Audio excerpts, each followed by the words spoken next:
Hello, everyone. Good morning. So glad you could join us today. I know it's early, I know it's Saturday, but thank you so much for being here. Let's kickstart World IA Day 2021, New Delhi edition. So,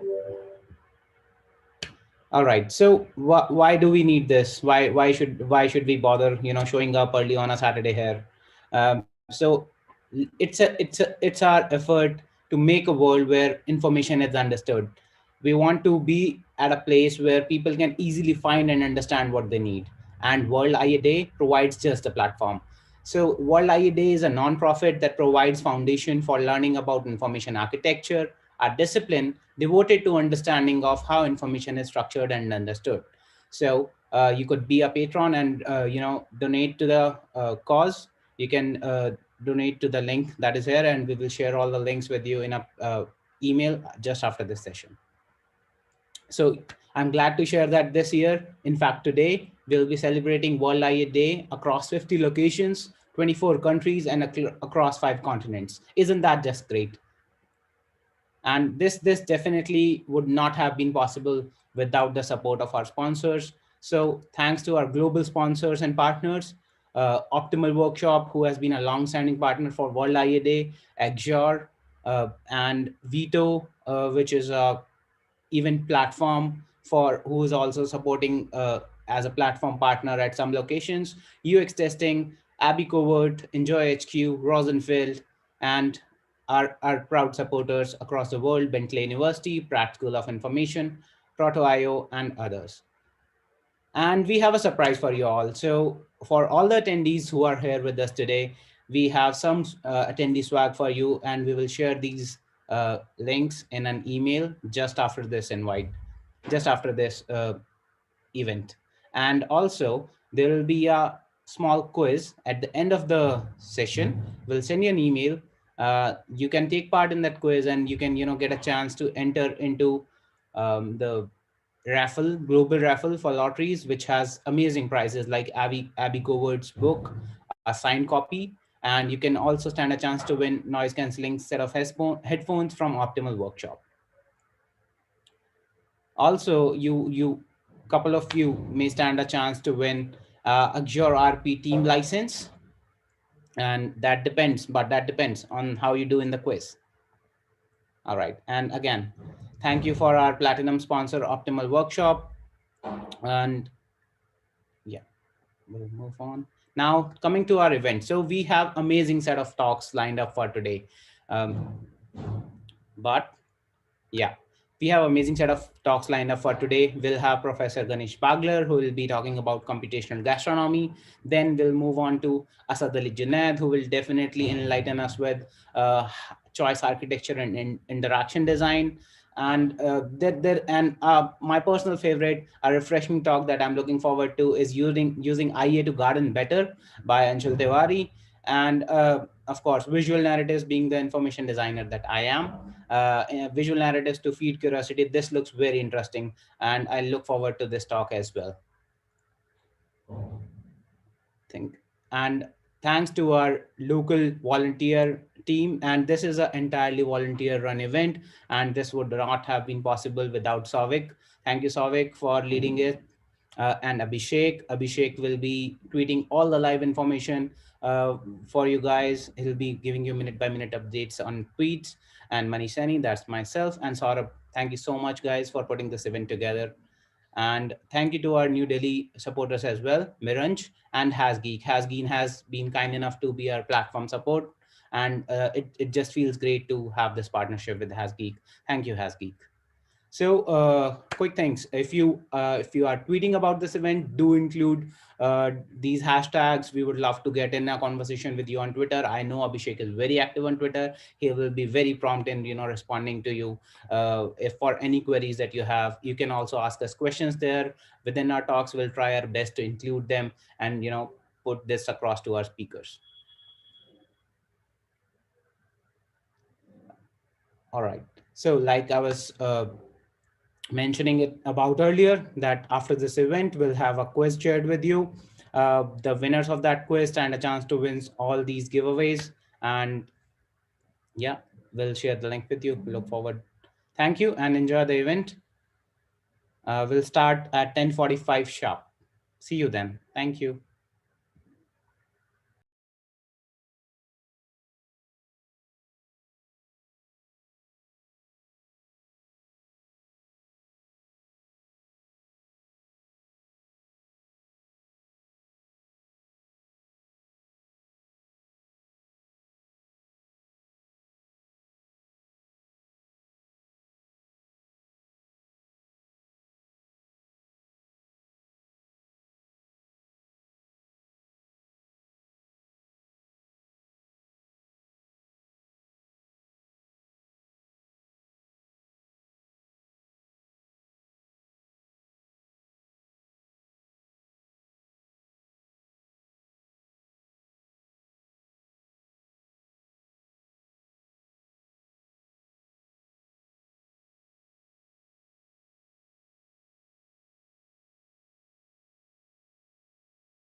Hello, everyone. Uh, Thanks for joining us on World IE Day 2021, the New Delhi edition. Uh, as you can see on the screen, you should be able to see the schedule for all the talks that we have lined up today. The first talk is going to start in a couple of minutes.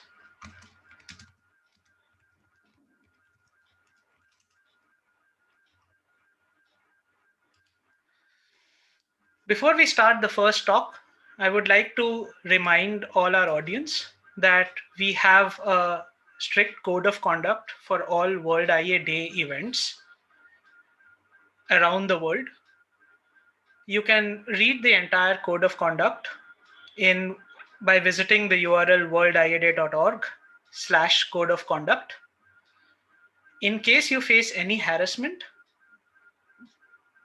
firstly, we don't tolerate any harassment to speakers, to participants, to volunteers of any form. But in case you are a recipient of any harassment, please, you can reach out to the global team by emailing safety@worldiada.org.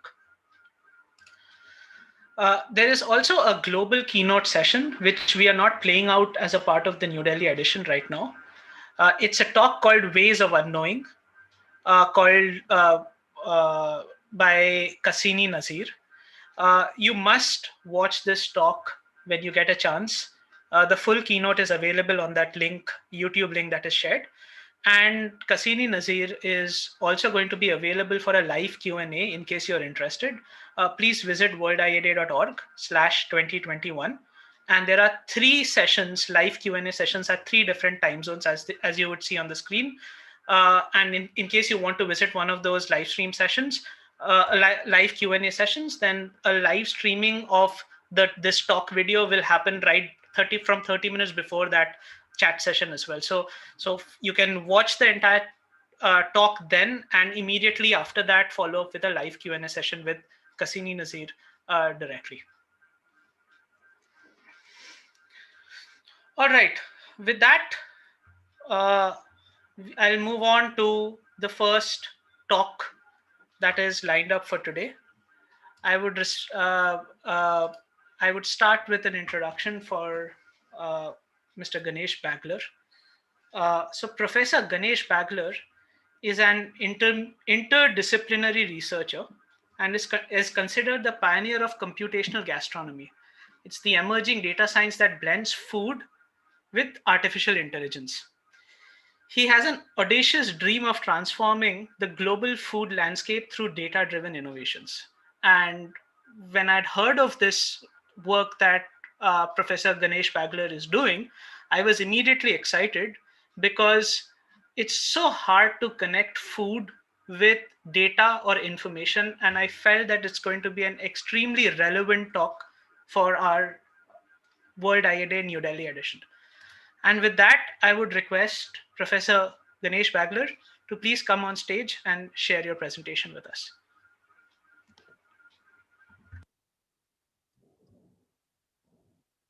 Thank you for the introduction, Souvik. Let me get started. Food is extremely personal, food is subjective, and it's a creative endeavor. So I'm sure most of you are wondering how food possibly be connected with data, data science, and information architecture.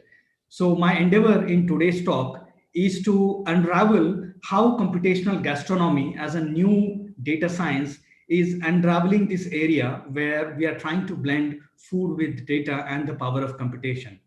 So I am Ganesh Bagler. I am affiliated with Center for Computational Biology at IIIT Delhi. Let me see whether my slides are transitioning. Yeah. So I am affiliated with Center for Computational Biology at IIIT Delhi.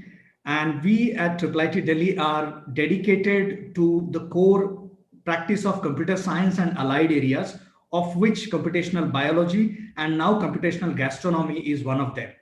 To tell you very briefly about myself, I was an aspiring astronomer as a teenager. I always wanted to be under the sky and discover new stars and do astronomy and astrophysics, which I could not. But it has been a long journey from being trained in physics, then in computational techniques, all the way in PhD in computational biology to where I am today, where I am doing computational gastronomy and investigating food. So it has been a not so short journey from astronomy to gastronomy, to put it very in a succinctly. Having said that, let's come to the definition of what is computational gastronomy. It is a data science which blends food, data with the power of computation for achieving data-driven food innovations. It's a mouthful of a definition, but it succinctly puts together all the key terms which are relevant in the context of computational gastronomy. You would have noticed already that the word data has been repeatedly coming in this definition, telling us the relevance of information and data while we are looking at food from a data science perspective.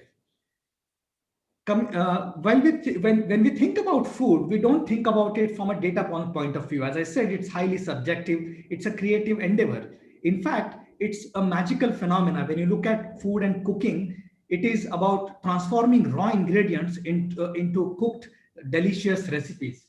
And that is a magical phenomena. And cooking is a very uniquely human endeavor. Apart from ability to speak, this seems to be one of the abilities that Homo sapiens have developed over a period of time, and which is rather unique to us.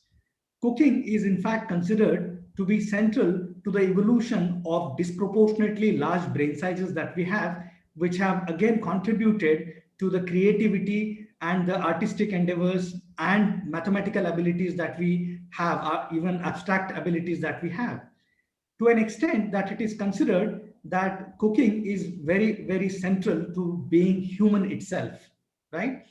Having said that, we have evolved from being a very primordial species to what we are today, species which dominates the face of the earth by way of technology, by way of all other aspects that Homo sapiens can be attributed with. But at the same time, ironically, we have reached a stage where we are plagued with the diseases of lifestyles, wherein we seem to be plagued with these diseases such as cardiovascular disorder, obesity, and type 2 diabetes, which can be attributed to many factors, but food is one of the important factors. Diet seems to be one of the key factors. And thereby, it looks as if looking at food in an intense manner from a data science perspective is important for us to be able to investigate it, to understand it better, and to make our lives better.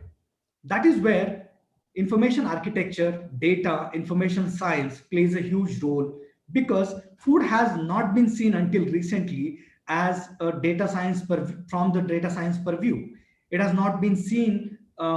It's a very complex theme. It has multiple components to it. I'll be talking about those. What are the different aspects that the food is characterized with, and they can be seen from a data science perspective. So in today's talk, whatever I'll be presenting essentially provides you a view by which we are looking at food and trying to make it understandable. We are trying to look at food from a data perspective and making it computable in a big way. And this has not happened until recently. Only in the few recent research articles in the last 5 to 6, 7 years back, people have been looking at food from a data architecture and information science perspective. One of the components that characterizes food is that of the traditional recipes. Those are the capsules, the traditional capsules that have been passed on to us from generations to generations. Then we have ingredients that go into the recipes, their flavors, the nutritional value of the ingredients, as well as the health impact of these ingredients by virtue of consuming them. So all of these components are one of the easy way by which we can think of organizing food, organizing the cooked food that we end up consuming on a day-to-day basis. So in my lab, we have been building data structures and algorithms corresponding to each of these elements of food and trying to put the jigsaw pieces of food puzzle together so as to make data-driven food innovations possible. So this is the story of data-driven food innovations that I'm going to tell you. But before I get into telling you what is the future of the food when seen from information science perspective, let me tell you a story that began in IIT Jodhpur, where I was working as an assistant professor in 1914-15, where we started asking a curiosity-driven question. And the theme, one of the themes that, the key theme that the today's IA Day in 2021 is being held is that of curiosity. So it's very interesting that this was the question that we were asking when we began our journey into computational gastronomy, which was not named so at that point of time. Only in retrospect, it is being called as computational gastronomy. The question that we asked was, why do we eat what we eat? This is a deep philosophical question and a very tough one to answer, if I may say. The reason being that, well, all the components of food related matter of what we eat are not easily available. But at the same time, we know that what we eat are recipes, which are nothing but combination of ingredients. By making such a reductionist approach, by taking that approach, we can now transform this question into this one. Why do we combine ingredients the way we do? Is there a rule? Are there formulae by which we are using certain combinations of ingredients more frequently in our recipes as opposed to other combinations? Well, that's an interesting question to ask. And you can think about if there are answers to this kind of a question. Turns out that a mature chef who has been practicing food and cooking for a while has had an answer to this question. And this answer came from a chef Heston Blumenthal from United Kingdom proposed a hypothesis called the food pairing hypothesis, in which he suggested that ingredients that taste similar tend to go well with each other. And that is what was the proposition that was given by the food pairing hypothesis. It essentially says that if there are two ingredients and if they have similarity in them, and we'll see how we define similarity very briefly, and if the similarity is more, then the propensity of they being used in the recipes would be higher. That's what was suggested. And in one of the research articles published in 2011, this proposition was in fact shown to be true for the Western cuisines. The Latin American, Northern American, Eastern and Southern European cuisines, it was shown that indeed food pairing hypothesis tends to hold true when you look at recipes coming from these cuisines. What was not done was to look at cuisines such as India's Indian cuisine, which has got a long history and is characterized with diversity, it is culturally rich and has got health-centric dietary practices. So it had not been seen in the context of Indian cuisines, which is what we wanted to do when we started our investigation in 2014 by collecting the data of various aspects of Indian cuisine. So how do you go along and start collecting the data of recipes, ingredients, and create a repository which will help us answer the question on food pairing in the context of Indian cuisine? Well, we had to find repositories that are already available online, since we had to collect it from online repositories. So Tarla Dalal was one of the repositories that we fixated upon after looking at various other repositories such as ndtv.com, sanjeevkapoor.com and others, because Tarla Dalal had a very structured database of recipes coming from a length and breadth of the country, which are pinned down to various regional cuisine. So we collected a diverse set of 2,543 recipes, which were coming from Bengali, Gujarati, Jain, Maharashtrian, Mughlai, Punjabi, Rajasthani, and South Indian cuisines. As you can see, these are, while they are not comprehensive in terms of representing the whole of India, they are definitely are representative of most of the Indian cuisines that you can think about. So these recipes were composed of around 193 ingredients, and each of these ingredients can further be structured into one of the categories, can be classified into one of the categories exclusively, such as that of cereal, dairy, flour, fruit, herb, spice, pulse, vegetable, etc. As you can see that all of a sudden, what was otherwise qualitative, what was otherwise personal, has been transformed into a data science. We have created a structured repository of recipes wherein we have recipes, ingredients within them, and the categories to which they belong to. But incidentally, to be able to answer it from the food pairing perspective, we need to look at their taste and odor, because Taste and odor are the primary factors because of which a given ingredient is chosen to be a part of a recipe. And these ingredients act via what are called as the olfactory and gustatory mechanisms of human body, by which they trigger sensory mechanisms and thereby giving rise to their selection by the cultural mechanisms. Well, what we did further was to collect the data of flavor molecules, which are the key contributors towards the odor and the taste in a given ingredient, such as onion, chili, tomato, cauliflower, tamarind, etc., and created a tripartite data repository wherein recipes was one layer of the data, ingredients of which are of which the recipes are composed of was the second layer of the data, and further flavor molecules which are found in these ingredients was the third layer of data. And by that way, we were able to get a tripartite data structure which is representing Indian cuisine. All of this was done to ask the question on food pairing that Heston Blumenthal was suggesting. And for that reason, we had to look at individual recipes, such as the caricature recipe which has been shown here, break down the recipe into its constituent ingredients, such as these 4 ingredients that we are looking at, and come up with all kind of pairs. For example, onion and coconut, coconut and chili, etc., all pairwise combination of ingredients, and find out how many flavor molecules are shared or how much is the similarity between the 2 ingredients. Here we are considering similarity between 2 ingredients is represented by number of shared flavor molecules, with the assumption that the taste and odor or the flavor of an ingredient is primarily represented by virtue of its flavor profile. That's an assumption we are making here, but that's a fairly good assumption to make at the first stage.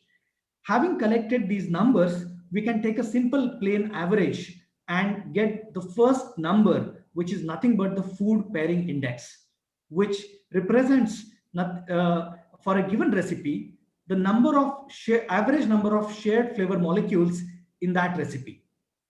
Having got this number, remember this is the first time a recipe has been quantified, which is otherwise extremely qualitative in terms of its taste and flavor, right?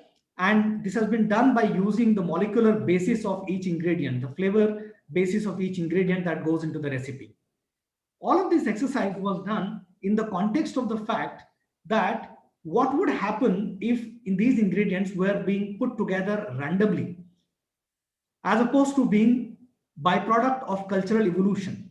Recipes have evolved as part of cultural evolution by virtue of being impacted by geography, climate, culture, genetics, and other factors playing a role. That's how the recipes have been shaped. But had these factors not been playing a role, what would have happened to the recipes? If you ask that question, turns out that the recipes would have had a random architecture. They would have been put together in an absolutely random fashion. That's what we assumed, and we called it a monkey cuisine. Compared to a monkey cuisine, the Western cuisines tend to have positive food pairing by virtue of having ingredient pairs which are very much similar to each other in terms of their flavor profiles. What we observed in the context of recipes that we had compiled from Tarla Dalal's data was that incidentally, these recipes are characterized with a contrasting blend of ingredients. These recipes tend to have ingredient combinations opposite to what has been found in the case of Western cuisines, a blend of ingredients that are very, very different in terms of their flavor profile. They are having less and less sharing of the flavor profiles. That's what we ended up observing. And this is what we characterized or called it as contrasting blend or negative food pairing. The other experiment that we did, which will be the last experiment that I'll be telling as part of this story, was to find out what is the role of placement of ingredients of a given category. If I were to shuffle ingredients of vegetable category, what would happen to the food pairing index? This is the food pairing index originally of the cuisine. That's what we just saw. It is on the contrasting side as opposed to the monkey cuisine, which is somewhere here. Okay. What would happen if I were to look at the whole cuisine and were to shuffle vegetables within vegetable category? Every vegetable will be shuffled and will be shuffled with some other randomly picked vegetable from the basket of vegetables. Everything else being the same. all other ingredients are being kept as it is. If you do this experiment, turns out that independently, when this experiment is done for each category, the food pairing index changes only marginally, suggesting that shuffling within category, the so-called intra-category shuffling of ingredients, doesn't make much of a difference in terms of its food pairing index. Possibly that has some bearing on the taste and the flavor of the recipe itself, but we won't make such far-reaching conclusions. We shall only consider the food pairing index. And we find that indeed these categories seem to be rather indifferent to the food pairing index. On the contrary, there is one category which seems to be rather critical in deciding the food pairing index. And you can guess what category that would be in the context of Indian cuisine and Indian recipes. Turns out that if you were to do the shuffling, I mean, you can think about it, the audiences can actually pop answers in case you have any answer to this. But incidentally, the one category that seems to be rather central and critical in deciding the food pairing index is that of the spices. If you were to shuffle spices and were to put cardamom instead of clove and some other cinnamon instead of clove, and such kind of shuffling, if you were to do it randomly in the Indian recipes, then the food pairing index dramatically changes from what it was to what it would become more like a monkey cuisine, suggesting that spices are the molecular fulcrum of Indian recipes. Right? So that's a conclusion that we drive, and this conclusion is extremely robust regardless of which recipes we end up taking, whether we have expanded our repository from what was only 2,543 to close to 10,000 recipes, and despite that, this particular observations remains extremely stable. That's how we concluded that spice is the taste of India, and that is something which characteristically defines what Indian cuisine is all about. And we went ahead and created what could be called as a culinary fingerprint. Like a DNA fingerprint which characterizes a human being, culinary fingerprint characterizes a cuisine and tells us the quintessential aspect of a cuisine, which category of an ingredient contributes most to the food pairing, etc. Like that, we found out that spices and dairy products are key contributors to the food pairing across all the regional cuisines that we had investigated. And the nature of contribution changes from one regional cuisine to other regional cuisine, thereby telling us something unique about each of the cuisine that we have seen. This is what we characterized as or named it as culinary fingerprints and have published it in a scientific journal. Going beyond Indian cuisine, we have also characterized the culinary fingerprints of more than 26 world regions and around 84 countries across the world in terms of their culinary fingerprints to find out what is so unique and characteristic of each of these regional cuisines from across the world. This research, which was done in 2015, published in 2015, was declared as an emerging technology by MIT Tech Review and was considered to be best of 2015 among the research articles that were published on Archive. This has got much publicity from the media, given the fact that we are looking at one of the unique cultural heritage coming from Indian recipes and Indian cuisine, and has been highlighted in Root Food by Veer Sanghvi, and various other news outlets. More than 200 news outlets have published it, including scientific portals such as Chemistry World have highlighted it. And chefs have been inspired by the research that we have done to consider how to tweak the recipes by looking at the food pairing pattern that we have observed in various world cuisines, Indian cuisine being the pinnacle of those. And this is one of the examples of that, where Chef Garima Arora, a Michelin star chef, has used our research for shaping her recipes in a restaurant. It is also considered to be the sweet spot of the food, given the fact that this is one of the earliest studies which has looked into food from a data perspective and has tried to blend food with data and the power of computation. This is where, when we looked back, I decided to name this area as a computational gastronomy, and we went further and invested ourselves in my lab to investigate the computational gastronomy, various aspects of computational gastronomy, build various databases around computational gastronomy arena and build algorithms which can be used to ask interesting questions in computational gastronomy. Having told you this story, now what I would like to do is to tell you about the future of computational gastronomy and how information science, data science can play a big role in shaping what the way we'll be looking at food in decades to come. This is not going to happen in a day or two. Computational gastronomy is where physics was in 16th or 17th century. There is a lot of potential, but there is a lot of work to be done. Huge amount of data needs to be organized around food, around recipes across the world, the ingredients in them, the flavors in them, the nutritional value, the health impacts of the ingredients, and various other data which can be collected about the food. But before telling you about the future of that, future of computational gastronomy, I would like to tell you about what are the shortcomings that we have encountered in the study that was done in 2015. What we realized is that we have fallen prey to the reductionism that typically physicists tend to approach any given complex topic. Given a topic of modeling a cow, a typical mathematician or a physicist would start with an assumption by saying that let's assume that the cow is spherical. And that obviously is not the truth, but that gives us a very good assumption to get started off with, depending on what is the question that we are answering. And that is how we started by assuming that a recipe is nothing but a set of ingredients, which it is not. The order of the ingredient matters, the kind of processing that is being done on the ingredient matters, the kind of flavor molecules that go into each ingredient matter, the concentration of the flavor molecules also is critical, and the potency of the flavor molecule is also of value. That makes a huge difference in how the flavor is going to come out in a cooked recipe. All of these factors were completely ignored, and we would like to point out that these need to be incorporated while we are building this area further to ask more interesting questions and deeper questions in computational gastronomy. And I'm sure many of these questions would have come to your mind as I was telling you about the story that unfolded in 2015 in my lab at IIT Jodhpur.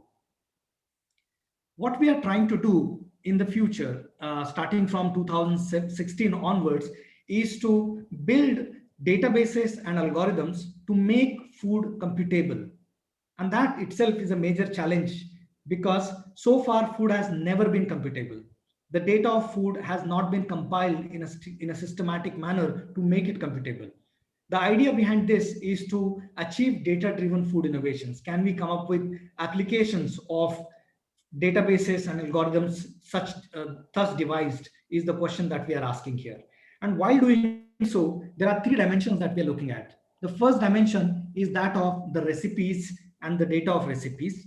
The second is that of the molecules data coming from each of the ingredient. And finally, the dimension of nutrition and health is what we are looking at. Each of these, I will be spending a little time to explain you about how we are working on each of these dimensions and tell you about the future of each of these aspects.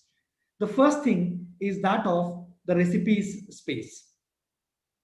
Going beyond only around 2,543 from Indian recipes that we had compiled, now we have a huge repository of a few 100,000 recipes which have been compiled in a structured manner. And this one has particularly 118,000 recipes from across the world, which includes around 26 world regions and 84 countries, which have been compiled in an extremely structured manner.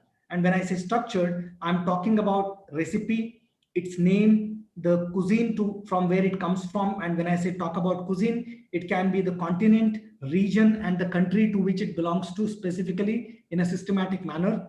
The dietary attribute that the recipe has in terms of 5 dietary styles, what kind of cooking processes such as boiling, frying, sauteing, etc. are going into making of the recipe, the utensils which are being used for making of the recipe, the ingredients which are of course part of this recipe, the order in which the ingredients are being put into, the quantity, unit, state, temperature, whether it is dry and fresh, and what size it is being put into the recipe, and further the category of each ingredient. All of this data in addition to the nutritional profile of each ingredient, which has been compiled from United States Department of Agriculture's comprehensive database of nutritional values.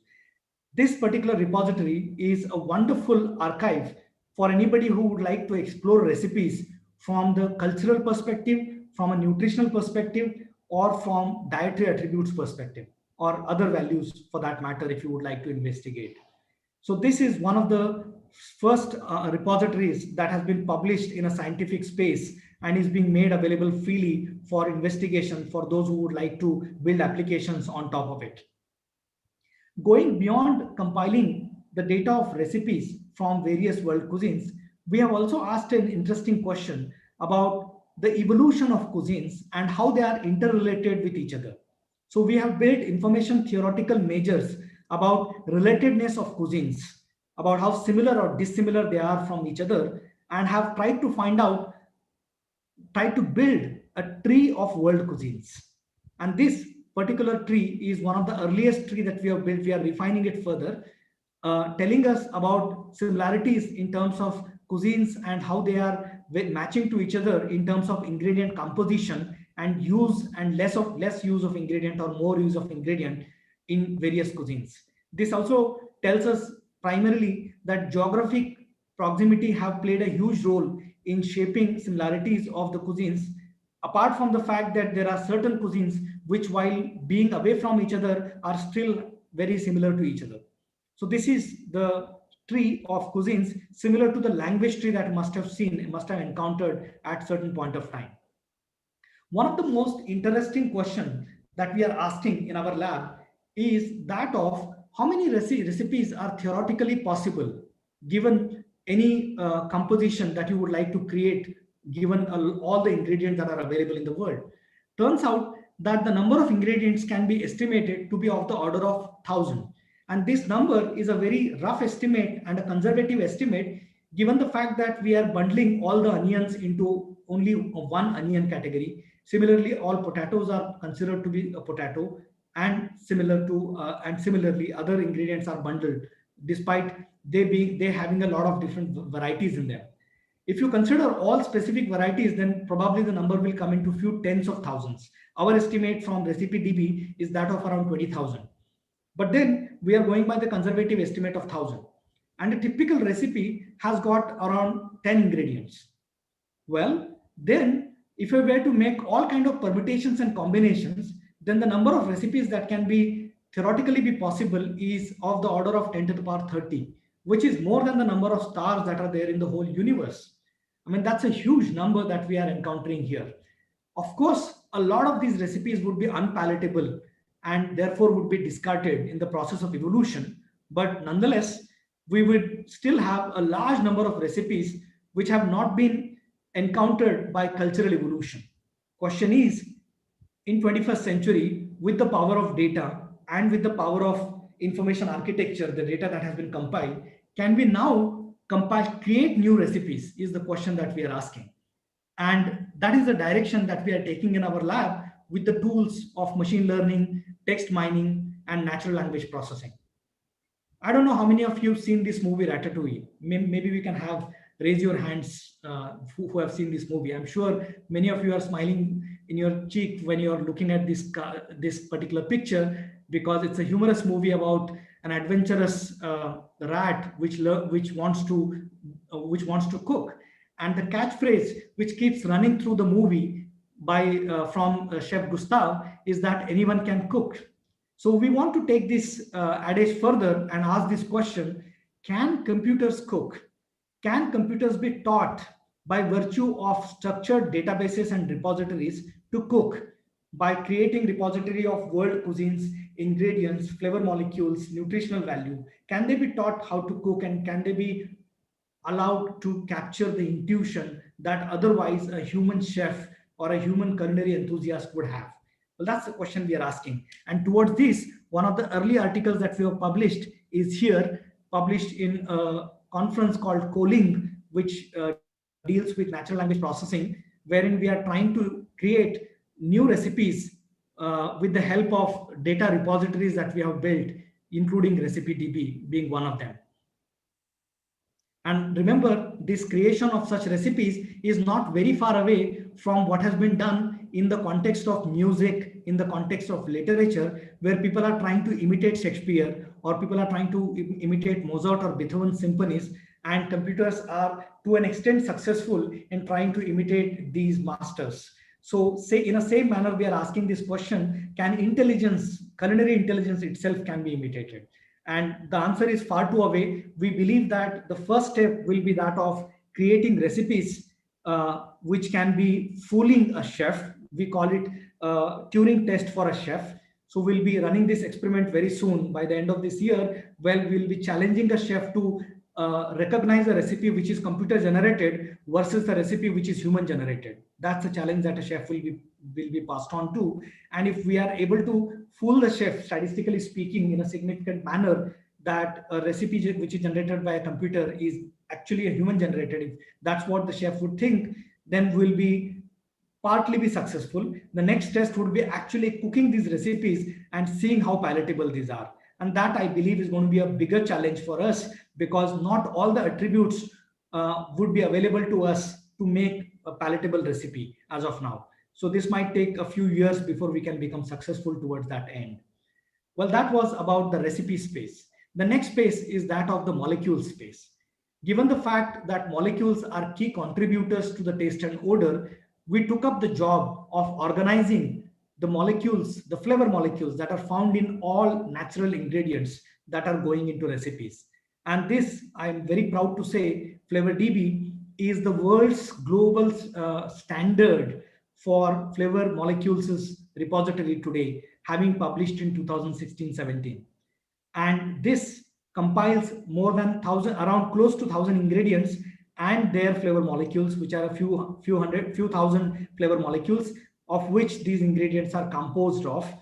And these are experimentally validated flavor molecules using GCMS, gas chromatography mass spectroscopy studies, that has been organized in an extremely structured manner, starting with ingredient, their natural source, from where they come from, which plant, which animal do they come from, the flavor molecule of which are found in the ingredient, the kind of flavor attributes that the molecule has got, and the chemical properties that the molecule has got.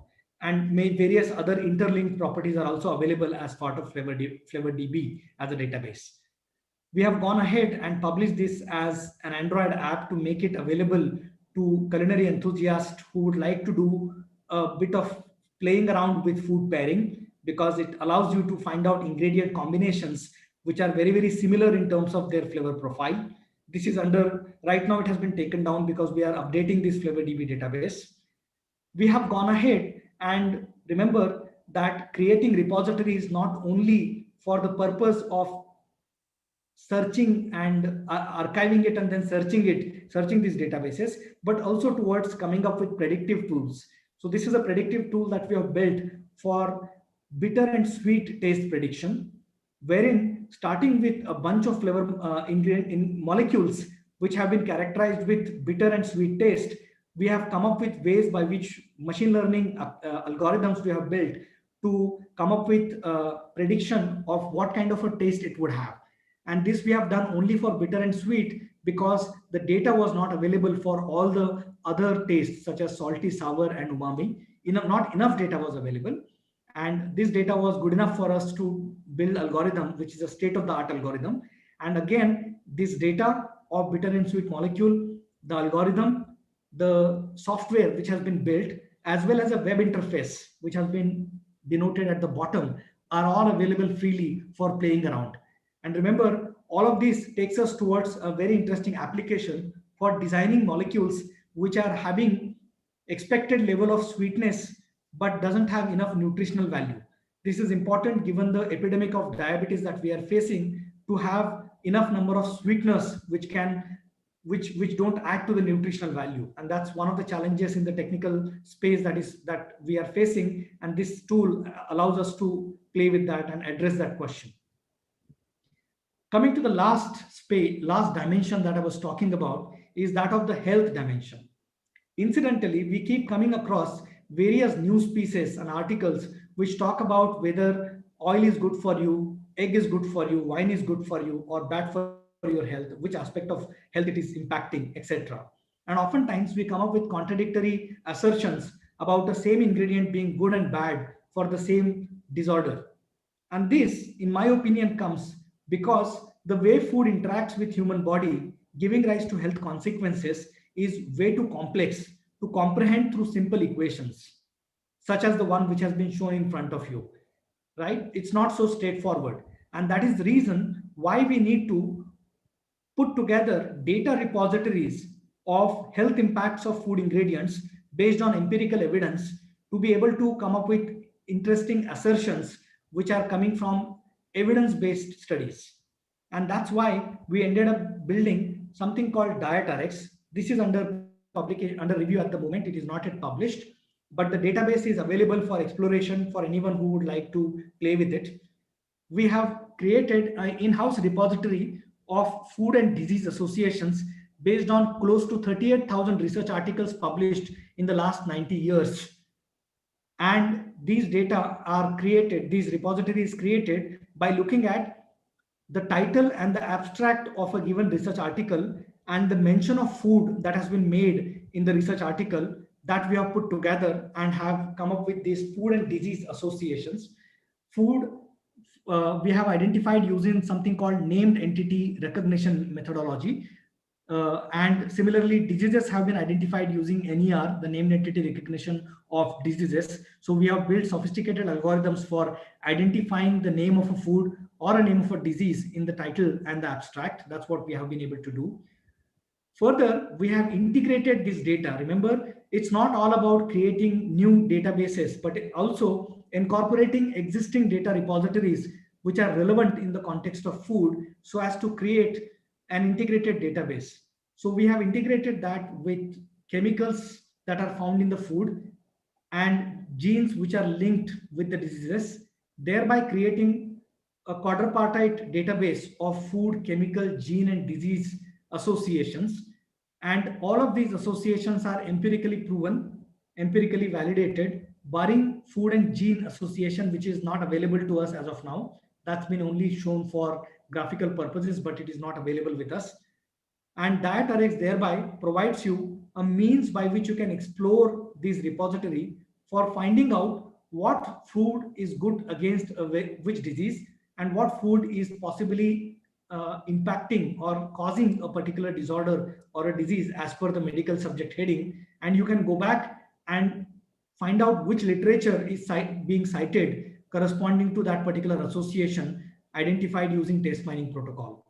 So that's DietRx for you, providing an extensive repository of food disease associations interlinked with chemicals and genes. As an application of DietRx, we have investigated these data of food disease association in the context of spices. And the reason we did this was twofold.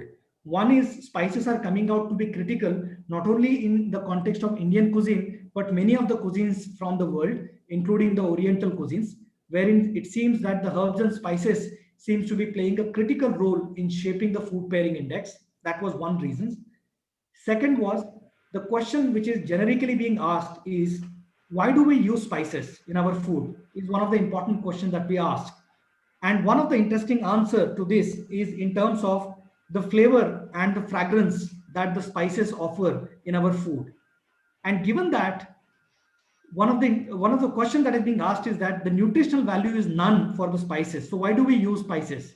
So data of food disease association of herbs and spices, culinary herbs and spices was investigated, and we found that indeed spices contribute towards various beneficial health impacts. And we found that there is a broad spectrum benefit of culinary herbs and spices. And that's the conclusion that we drew from the investigation coming from DietRx. And that thereby suggesting that herbs and spices have a role to play beyond being of value for their impact towards flavor and fragrance that they offer to us. Towards conclusion, we'd like to close in a couple of minutes if that, yeah, thank you. Thank you. So towards conclusion of the talk, I would like to tell you that computational gastronomy is a science which tries to blend the data science with food and the power of computation. And for doing so, we are asking the hypothesis-driven questions, we are building structured databases, and we are coming up with applications based on these databases and knowledge that we are creating as part of the endeavor of computational gastronomy.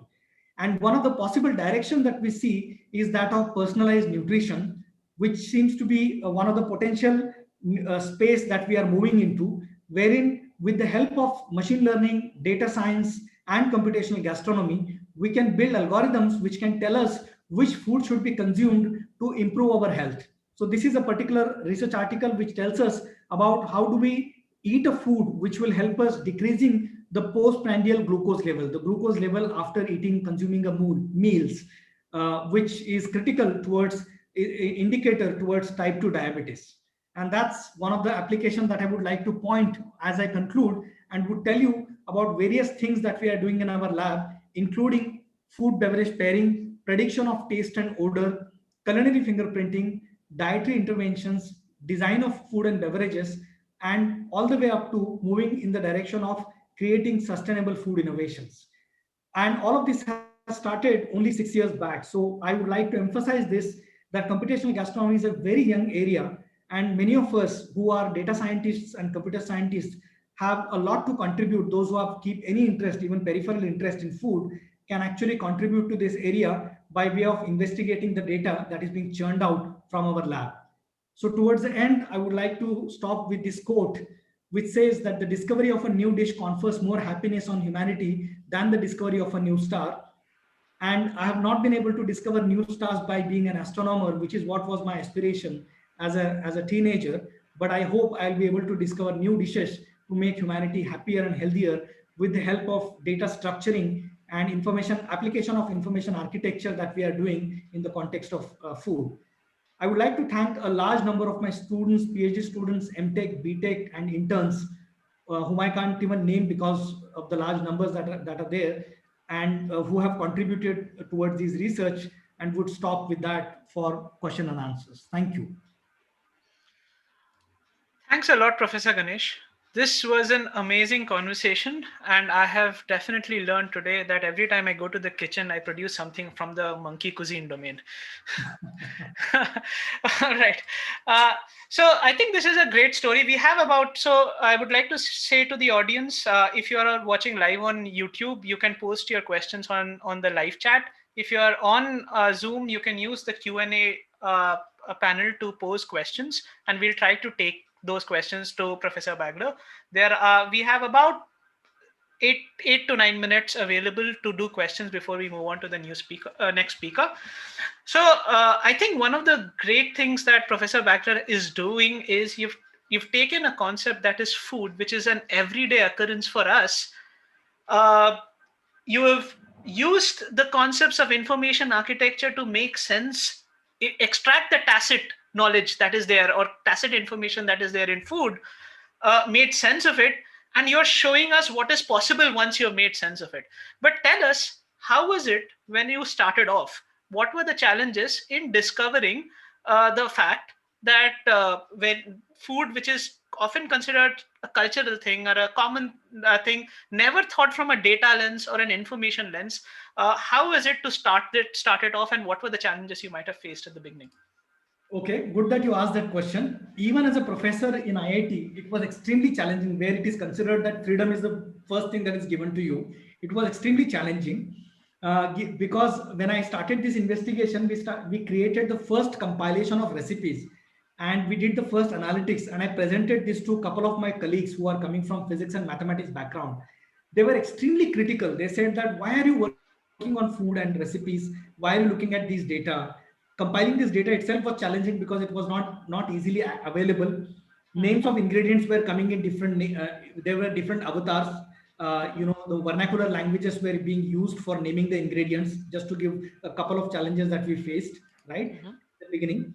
So right from challenges of the data to the challenges from externalities, like people not accepting the analysis as a meaningful science, we faced quite a bit of tussle here to take it forward.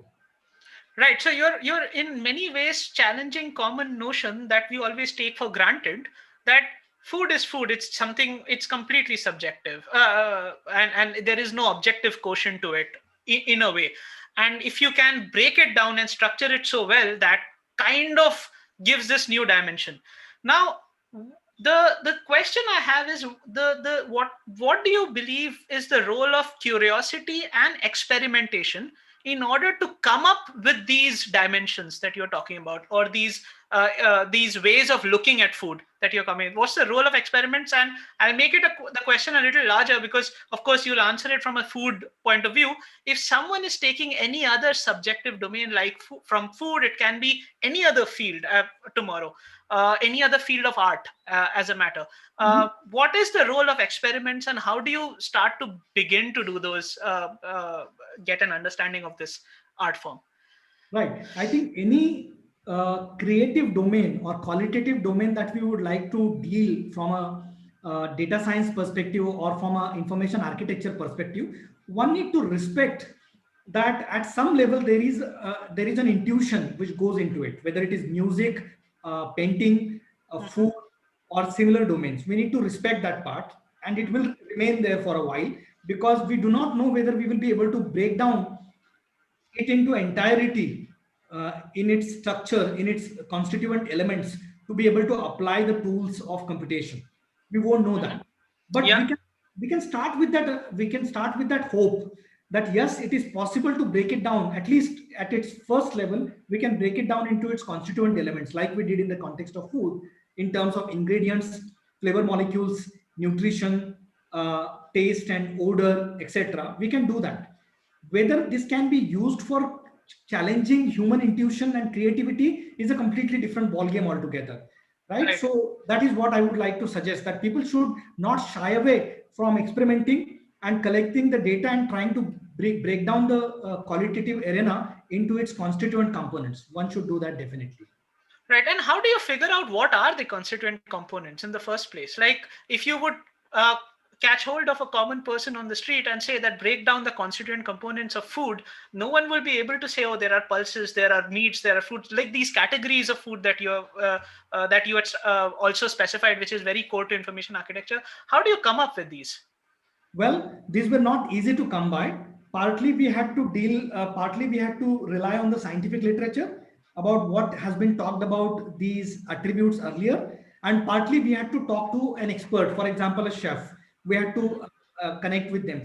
Just to give an illustration, I will say that when I was trying to come up with cooking protocols, what are the different cooking protocols which are being used, I could not rely on my intuition. I created a list of I think it was 270 different cooking processes which go into cooking, and we presented it to a chef, expert chef, to ask Yeah. his or her opinion, to find out, okay, to tell us what are the outliers here, what are similar processes, and which could be called as distinguished independent cooking protocols. So Yeah. that's a protocol, that is the process that we need to use. Right. So basically, go to people who are doing it and get as much learning from them as possible. Okay, Yeah. let me take a couple of audience questions at this point of time before I move further. Uh, we have about 4 minutes left for the question and answers. Okay. So the first question that was asked by Kiran Sethi, it is, why do we need to predict bitter and sweet taste? It's very obvious that having a bitter component in a recipe will make it bitter only, and same goes with sweet taste prediction. So can you answer this question for us? Okay, this is more from the context of designing a sweetener. Yeah. So there is a sweetener industry which is trying to come up with synthetic molecules which are sweet in taste, but at the same time don't have nutritional value. And that is Right. where there is a possibility that computationally you can design lots of molecules, a million molecules, predict Right. its sweetness value, and and identify only those which are sweet enough, so which can be taken further for their experimentation. That is where predicting sweetness in computationally is important, is desirable. Got it. So, Ghanendra asks, how personalized nutrition will be different or better than personalized medicine? Is food Can food molecules be used as drugs as well?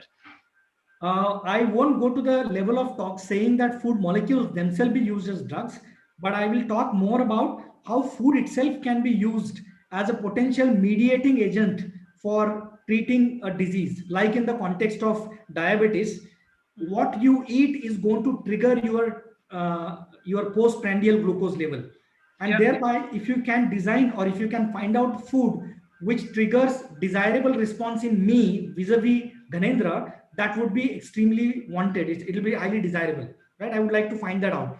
That is what personalized nutrition is expected to do. It is not expected to go to the level of molecules to find out personalized drug as such. Okay, so here's one question that I briefly touched upon, but this has come from Nitya. Food also has a political, cultural, and religious aspects that are hard to dissociate from. So, Yes. if you were to quantify such things or create classifications for them, how would you go about it? So, you briefly touched upon that. Anything you want to add for this?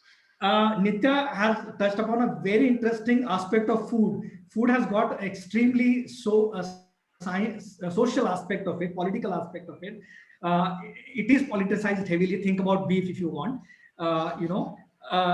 So yes, it's very difficult. It's very challenging. What we are trying to do is to ensure that the recipe compilation that we make is not only elite representation, which is what we were alleged in the beginning, that all the recipes which are documented are coming from elite communities, and they don't represent Dalit recipes and tribal recipes, etc. So it is Okay. important when I'm declaring a cuisine to be Indian cuisine that I incorporate enough recipes that are also coming from such not elite communities as well. So we try our best to ensure that we don't do any injustice, to communities which are not represented enough. But to account for political aspect is very difficult. I have not even Yeah. thought about that yet.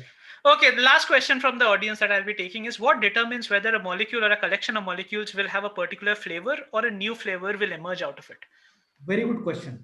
First of all, individual molecule has got certain taste or odor based on the functional group it has got, or combination of functional group it has got. Although there is no clear science available about it, there is artistic people who they are flavor scientists, they are called, but they are flavor artists more, less of a scientist. They know how to put molecules together to come up with a desirable taste of a mango or a desirable taste of a tamarind, etc. They know how to do that, right? So flavor arises out partly out of individual molecules' functional groups, and partly because of multiple molecules coming together and giving rise to an emergent property. Both of them are contributing towards the final taste and odor. All right. I'll ask the final question as a closure question at this point of time. After doing so much work, have you managed to create a unique recipe by yourself? Good question. And a pinching question at the same time. No, we have not been able to do so. And I believe that to crack human intuition, or rather to crack something which human intuition does, is going to take some time. So that's a very tough one to break in our lab, I must say. But we hope to do so in the coming times. Now that we have algorithm which can design recipes, we hope to at least handpick some recipes which are palatable and present to the world, saying that this is a recipe which is coming out of a computer. Right. Uh, all the very best to you, Professor Bagler. I hope you do come up with a few of them, and I would love to tell you whether they are palatable or not.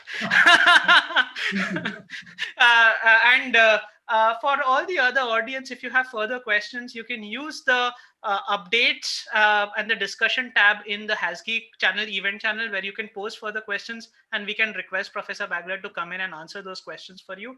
Thanks a lot, Professor Ganesh. And now I'd ask Manish to take it for the next talk.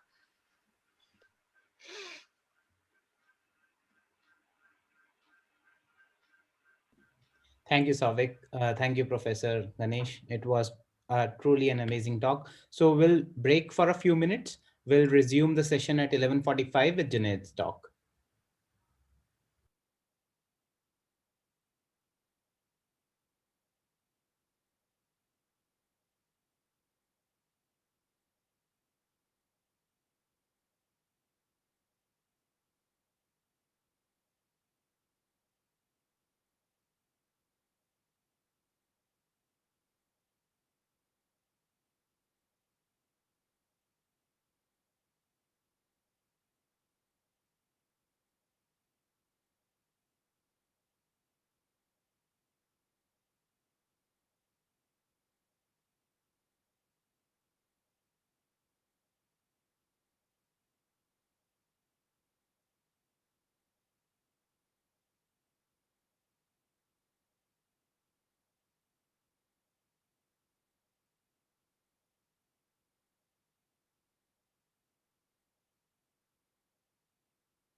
Hello, everyone, and welcome back.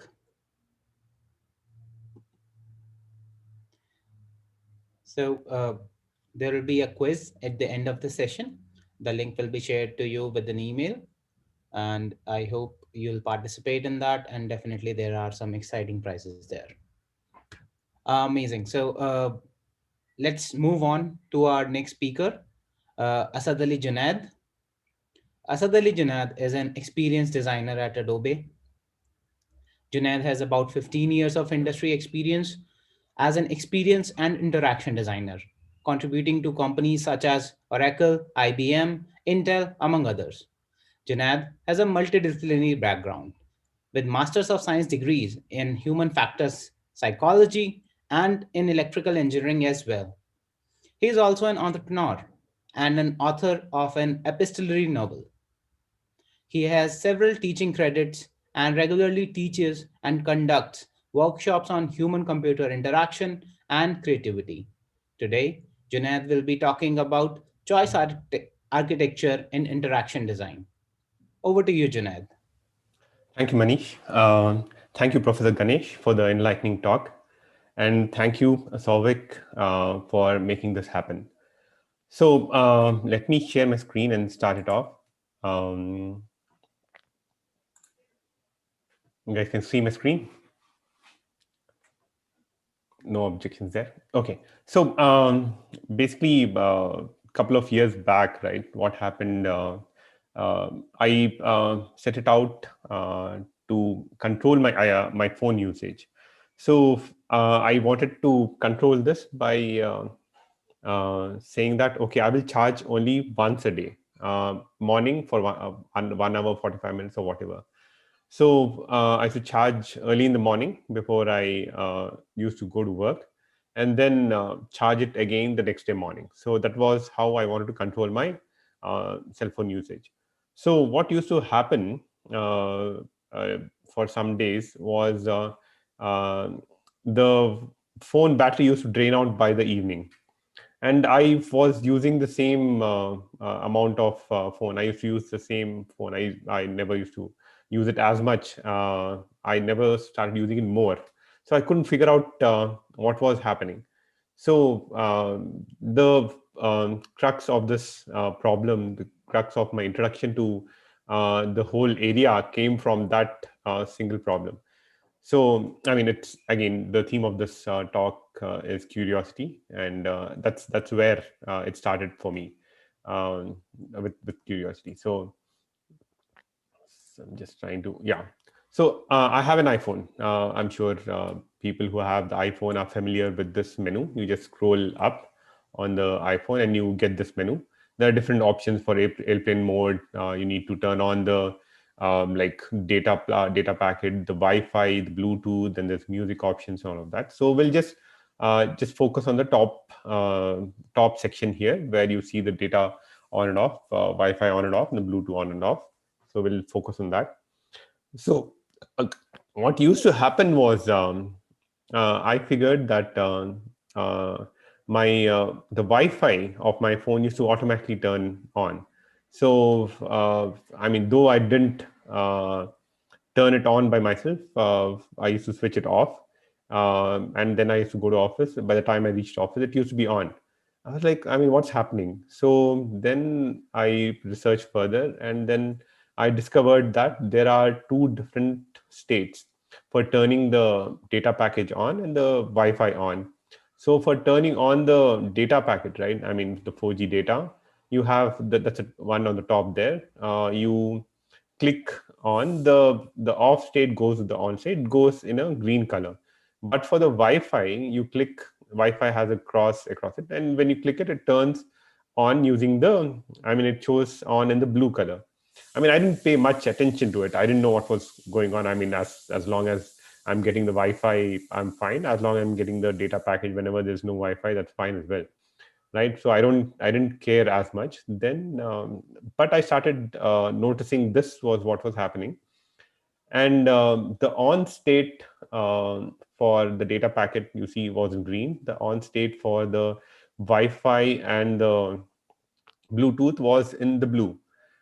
Similarly, I mean, But the surprising thing was when you turn off the data package, it went back to its previous state. The off state, as what I thought, was it wasn't going back to the earlier that state which was there, but it used to be in this like light green shade, what you see here at the bottom. So I'm like, why is this happening? So I wasn't sure what was going on. So when you turn the Wi-Fi on, and if you want to switch the Wi-Fi off, it didn't directly go to this state. It went to this intermediate state below, and from this intermediate state, the Wi-Fi of the phone used to turn on automatically. And I was like, "What's going on?" I didn't. I mean, it's not in the control. I mean, what am I doing wrong? And why is this happening with the iPhone? I'm sure people who have an iPhone might have experienced this as well. Similarly, with the Bluetooth, there are three Bluetooth states. There's a Bluetooth off, there's a Bluetooth on, and there's an intermediate Bluetooth state where it remains there and it can turn on its own. I'm like, kya ho raha hai? So even in the control panel, right? So whenever the Wi-Fi and the Bluetooth are in this intermediate state, you have this saying that it's not connected, though it seemed to be on, but it says it's not connected. And the mobile data, I mean, it's off there. So then I figured out that if I have to turn the Wi-Fi completely off, I have to go to the settings and click on this. It's says it is on, and then I have to turn it off from here. So it's like, I mean, 3 steps. I mean, you have to go to the settings and you have to do all of this for turning the Wi-Fi off. And whenever the Wi-Fi was in this intermediate, yeah, this is how it is when it is. It clearly says it is off when the Wi-Fi and the Bluetooth are in this state. Right? It clearly says it's off. So, I mean, is it such a big deal, right? I mean, why is this happening? And I wanted to figure out, because it was, if the Wi-Fi is in this state, right? It was draining my battery. It was continuously searching for a signal. It turns on its own. And it's draining my battery, and it's not lasting the entire day like I had imagined it to. So, I mean, this was like a big deal for me specifically, and I thought, okay, is it a big deal for others as well? Then I start Googling for answers, and this is where I ended up. And this is like a little dated post, like 2017 post. I'm sure there are a lot of other posts now, but a lot of people have asked, how do I stop my iPhone from connecting to Wi-Fi automatically, and how do I? So, I mean, this was a real problem, right? So it is indeed a big deal for people like people in India, people, I mean, like me at least, who don't want to keep charging their phone multiple times during the day. I mean, we might be going out, we might be in a different, I mean, you can buy a bulky, you are charging this thing, but why do you want to do it? I mean, I don't want to do it, right? I don't want to carry that big bulky charger with me and all of that. So I didn't want all of this to happen. So that's the background to it. So then figured out that this is if it's the iPhone is not able to connect to any Wi-Fi networks when it is on, it'll keep searching for networks or hotspots, and this drains the battery, and it'll continue to search for networks for as long as the iPhone's user authenticates a Wi-Fi network to connect. So this was, I mean, just draining the battery here. Then this is the official thing which happens. Okay, so in iOS 11 onwards, basically the iPhone, it is hardwired to switch on by itself. I'm like, so when does it switch on? The user walks or drives to a new location. Whenever the user goes to a new location, maybe from home to office, it turns on by itself. And in between for me, my commute is more than an hour, and in between in this 1 hour, it continues searching for this Wi-Fi signal until I go to a new location. Or in the second cases, it's 5 a.m. local time. So if you turn it off when you're asleep, and by the time it's morning, the Wi-Fi is turned on by itself, or when the device is restarted.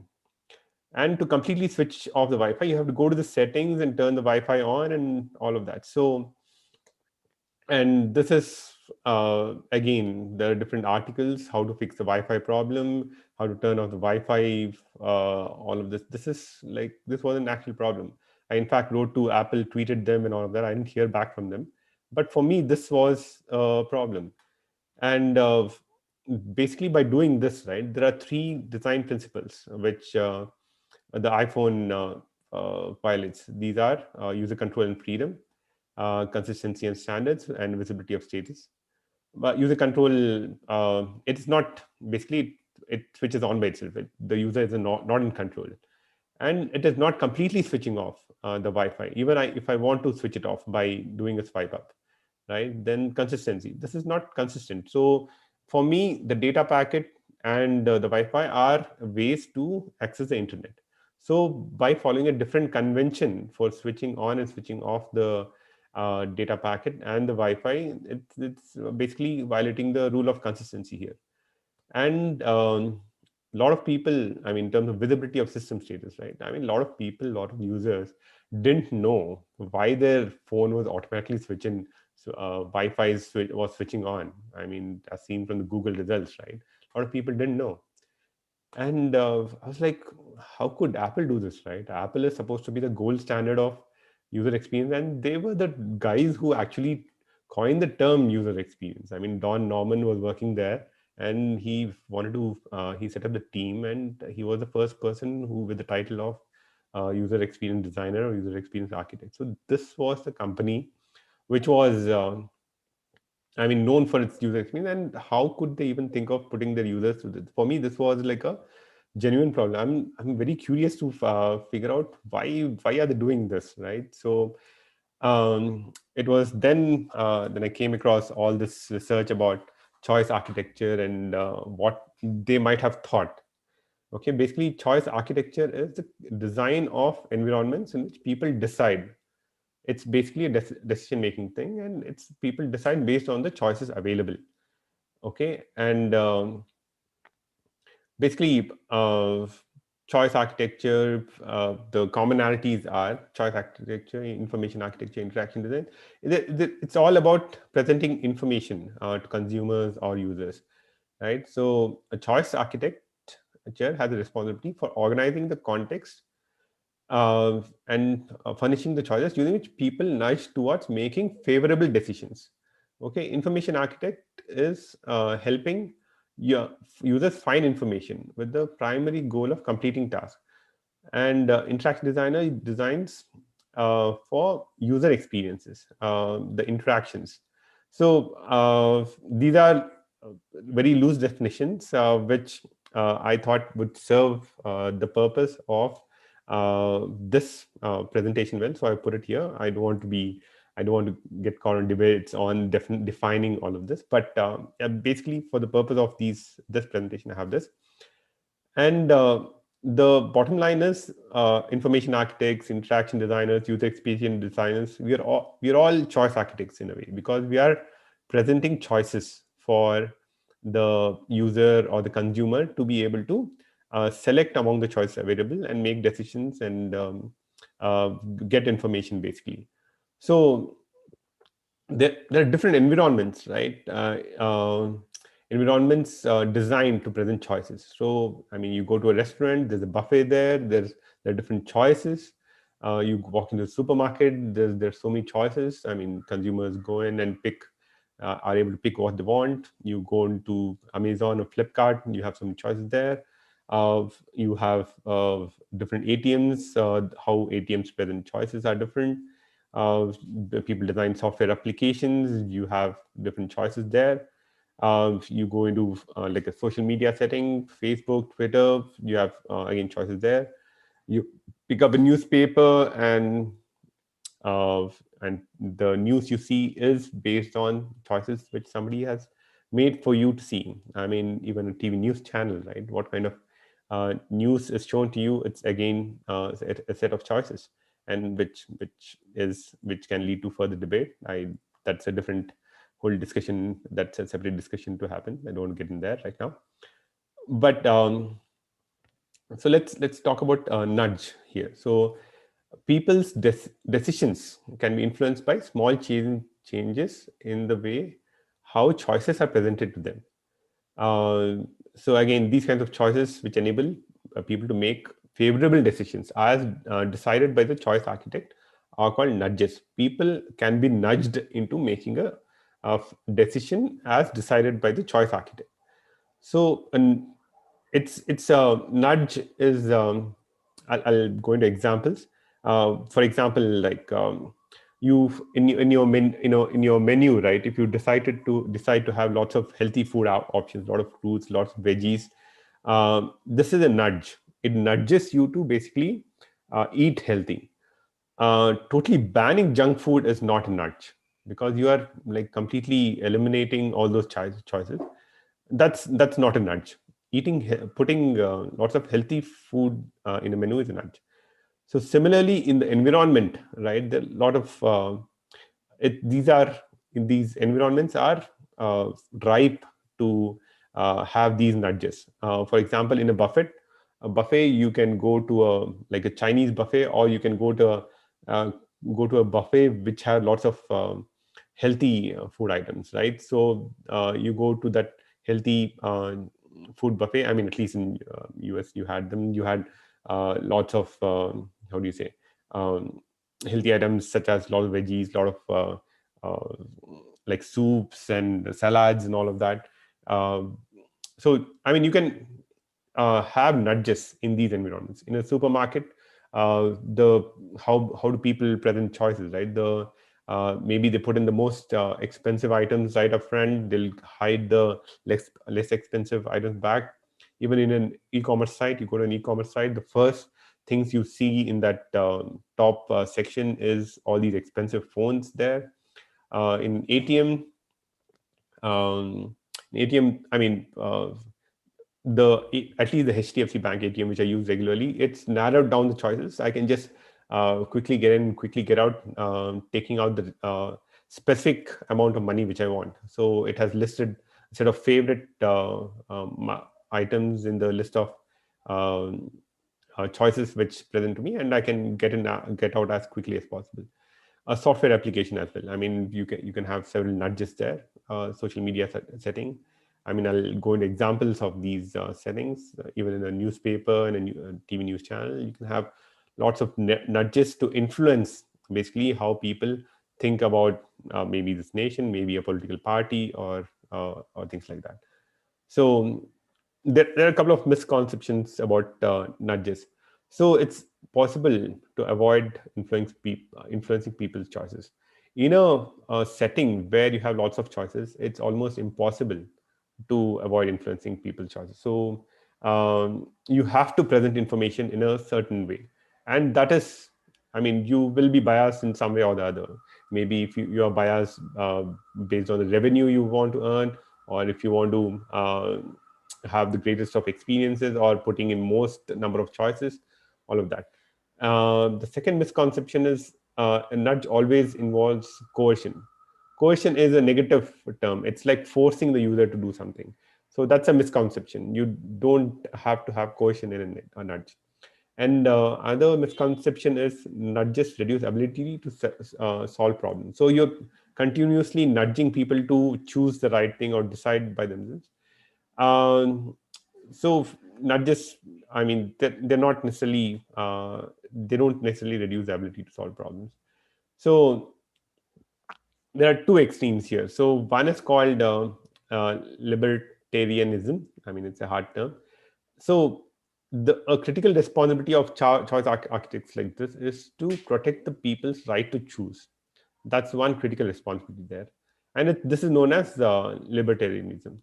So in an ideal world, right, people have all the choices they want. They're not biased choices. They can make the perfect choice without being influenced by anything or anybody. So that's a libertarian concept. The other extreme of this is called paternalism. So it's a action limiting a person or group's liberty or autonomy with the intent of their overall good. So again, the important thing here is the intent is their overall good. Example, I mean, you have laws against seatbelt. I mean, if you don't wear a seatbelt, you'll be fine. If you don't wear helmets, you'll be fine.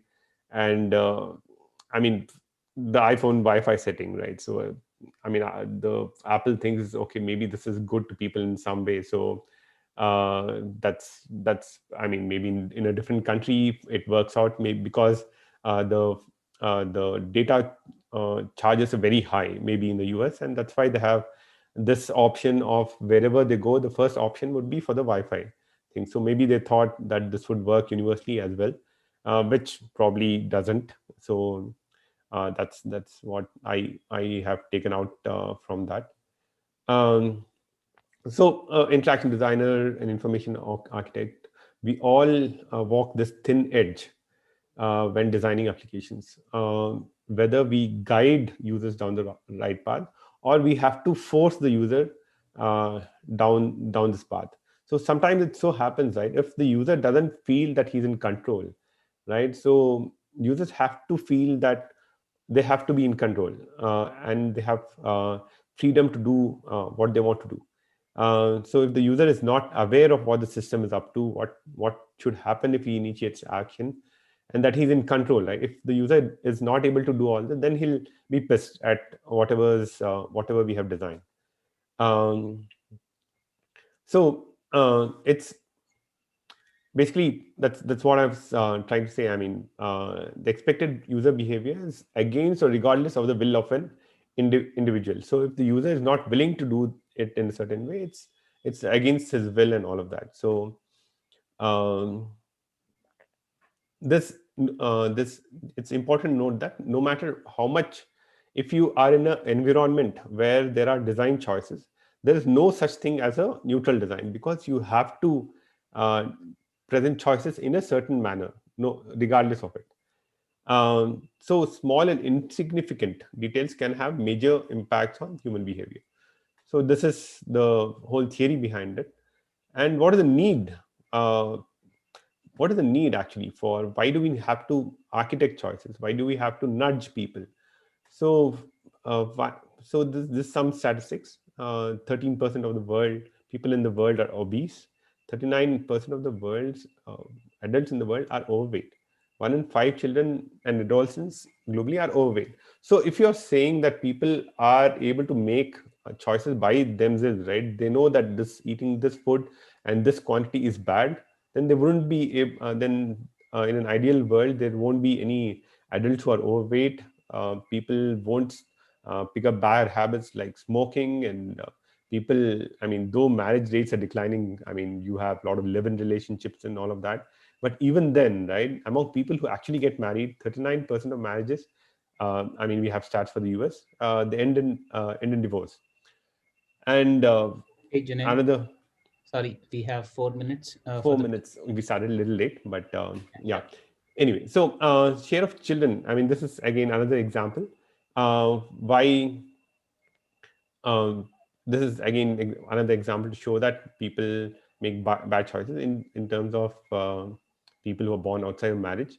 Uh, Again, one reason why we need this choice architecture is to um, avoid this biases. So the there are plenty of biases in the world, and it's a deviation of the norm, and people don't make rational judgments.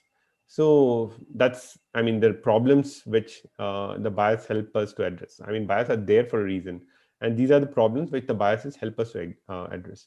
So some of the examples of nudges we see in everyday life are this. I mean, if you have a car or a bike, you see this very often. There's an engine check, there's a low fuel check. Even you have a phone, you have if there's low battery, it shows up there, that's a nudge. um, you have all your notifications saying that okay, I mean, I wouldn't check my Gmail unless I have a notification that okay, there are messages there, or I don't check my WhatsApp unless it shows that it's a nudge to help me start looking at that. Gmail has a nudge. I mean, you would have got this. If you are sending something and there are no files attached, do you want to send it anyway? Um, Notifications, I mean, there are some subtle notifications, kind of notifications as well. So if in the pages it says 9 new messages, or in a group there are like 2 new messages, or there's so many comments on a message, or there's so many people who have reacted to this, I mean, it's a nudge, it's a subtle nudge to see there. And when you are trying to shop for a plan, right? I mean, there's a most popular tag attached to it, and it's a nudge for people to actually pick that plan. This is one very common thing which a lot of people, including my wife is a PhD, she falls for this. So the anchoring bias, it uses a higher price to anchor. It says, okay, this is so much, you're saving so much, and this is what the price is. I mean, people will go for this. This is a lot of people will go for this. And there's this thing called the decoy effect. Decoy effect can be used to, it basically says that it'll compare the item which you choose to less attractive options. So for you're getting a 12 GB RAM and 256 GB storage for 29. When you have the same 80 12 GB RAM to 56 GB storage for 45. So this is so much better option than that. So there are similar ways it'll compare. And this is in Amazon. Amazon actually doesn't allow us to compare phones which we pick. It just shows whatever it wants to. But I mean, Flipkart does allow us to compare, and I mean, Amazon is definitely taking advantage of the decoy effect there. Another same thing, the decoy effect is the Nord 5G has two options, right? And the price difference is hardly anything. It's like 2,000. For the 12 GB RAM, it's like if you pay 2,000 extra, you're getting a great value for the 12 GB RAM. So again, it's a decoy effect. The sales nudge. I mean, do you remember all your like clothes shops, kids clothes shop, the food court is all on one floor, and the nudge here is you are going there to decide where to buy from rather than from to buy or not. Similarly, you go to a location, there are lots of other eateries available, and again, it's to buy or not, it's where to buy from, which evil to choose. Similarly, you have all these festivals, right? They come together. All these festival sales come together, and again, the choice is you're not buying or not. That's not what's in your mind, but you decide where to buy from, which is another choice. So if you want the best players to reach the finals, you have the seeding system, and sometimes in tournaments, world ranking is not equal to seeding. You get it is designed, the whole system is designed so that the best players come there. In the context of time, I'll just skip this. You have affordances as nudges as well, and there are false affordances and hidden affordances, and there's a default settings as nudges, which are very powerful. The example which I wanted to give was how many people have actually changed all the default settings on the phone. So not many. I mean, I haven't changed all the default settings on the phone, maybe for the ringtone, that's it. So and even the organ donation part. So if you are given option to opt in, maybe 30% of the population would opt in to donate organs. If you are already automatically enrolled and you have to actually opt out, only about 10 to 15 people bother to opt out. So you have about 80 to 85% of the people who actually are willing to donate organs there. So, and the worst kind of default setting which I've come across, it is even worse than the iPhone settings, is for the WhatsApp auto download. So I have come across multiple occasions where my parents' phones are like actually hanging because all the videos and photos, they're just downloading and the phone hangs. I mean, it's like the worst kind of default setting. So basically the key takeaways are, while presenting choices, it is extremely difficult to avoid influencing people's choices. Humans are biased and terrible at making choices, and therefore nudges are there. They're needed to overcome flaws in decision making and cognitive bias. Default options act as powerful nudges, and people's decisions can be influenced by small changes in the context of how choices are presented to them. So that's, and for further reading, this is an amazing book. I highly recommend that you pick this up. Thank you. Thank you, Janet, for a amazing talk. I apologize for you had to skip a few slides there, but definitely it was a very interesting talk. In the interest of time, we'll take only two questions for now, and definitely one of the questions you can stop sharing now. It's Sure. Okay. cool. So in the interest of time, we'll take about two questions, and this one is coming from Sovik, and it is definitely an interesting one. So he asks, is a libertarian and a paternalist likely to come up with different information architectures or understanding of information?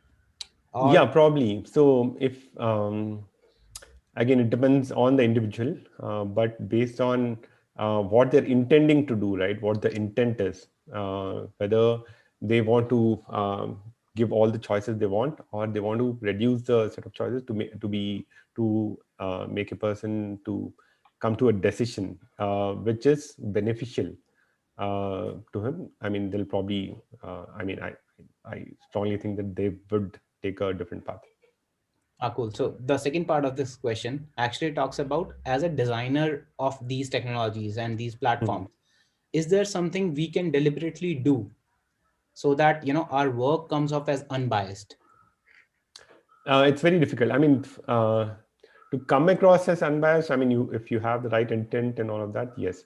But I mean, if your intent is to benefit the audience the most, but I mean, if the organization you work for, example, you work at Amazon and you have to present choices to the consumer to maximize profit. I mean, there's only so much you can do, right? So that's where it stands. Yeah, definitely. So, interestingly, I recently started off learning about this topic called behavioral economics, and I think Yeah, what yeah. we're talking about today. This is completely connected to all of that. There's a bigger. This is the overall umbrella, behavioral economics, and underneath this, in fact, the book which I mentioned, the authors have won Nobel Prize in that field. So Yeah, this is like a whole jungle in itself. So it's yeah. definitely. So, I asked the question from the technology designer side of it. Now, let's move to the consumer side of it. As Mhm. consumers of technology, or in fact, in the physical world, we come across these, nudges that be it the decoy effect, be it the higher markup on prices, on Mhm. products, which is like, which talks about the anchoring bias that it tries to induce with that. So, what do you think we can do as consumers now, to just be aware of the irrational decisions we make while we come across these biases? So, I mean, as you mentioned, it's awareness. I mean, if you are aware that okay, this is how the choices are being presented to you, and you know that what is the science behind all of this, right? What is science? What is thought behind all the choices which are presented to you? Then you can decide appropriately. I really wanted to buy the OnePlus Nord 5G. I mean, my iPhone is like 7 years old now, and I mean it's still going great. But I still really wanted to buy the iPhone Nord 5G. But when I look at I mean the choices which are presented to me by Amazon, right?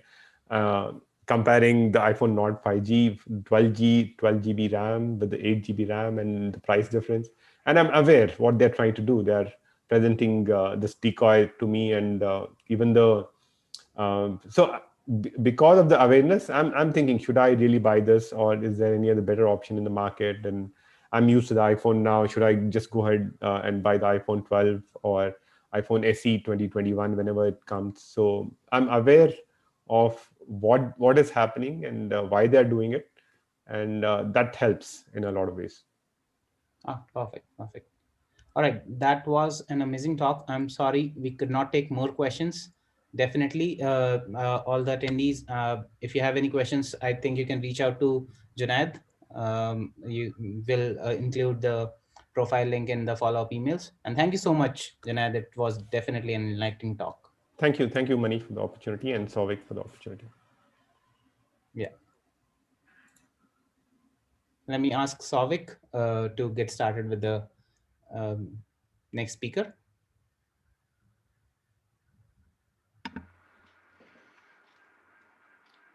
Hello, everyone. Hi, I hope I'm audible. So, thanks, Junaid, and thanks, Manish, for doing a wonderful session on choice architecture with us.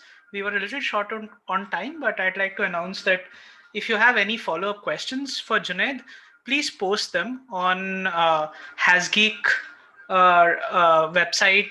There is the updates channel where you can discuss that and post it. Also, I take this opportunity to remind everyone that at the closing session, which is scheduled for 1:30 Indian time, we'll be announcing a quiz link, which will enable you to be one of the 4 different prize winners. We'll announce the quiz link at 1:30. So please be around for that as well. So coming to the next speaker that we have.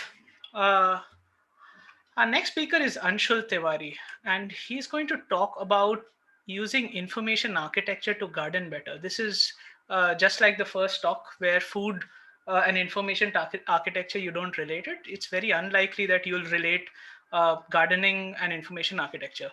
To introduce Anshul, Anshul Tiwari is a social entrepreneur and the founder of Youth Ki Awaaz. He has worked across India, across media and citizen advocacy. I had to truncate his introduction a lot because there are a lot of things to his credit. Among them are, he's a Ashoka Fellow for Social Entrepreneurship, was named the Young Innovator by the United Nations ITO in 2012, and he's also a Forbes 30 Under 30 media influencer in 2018. Now, with the feeling of being a complete underachiever myself, after hearing that introduction, I hand over the stage to Anshul.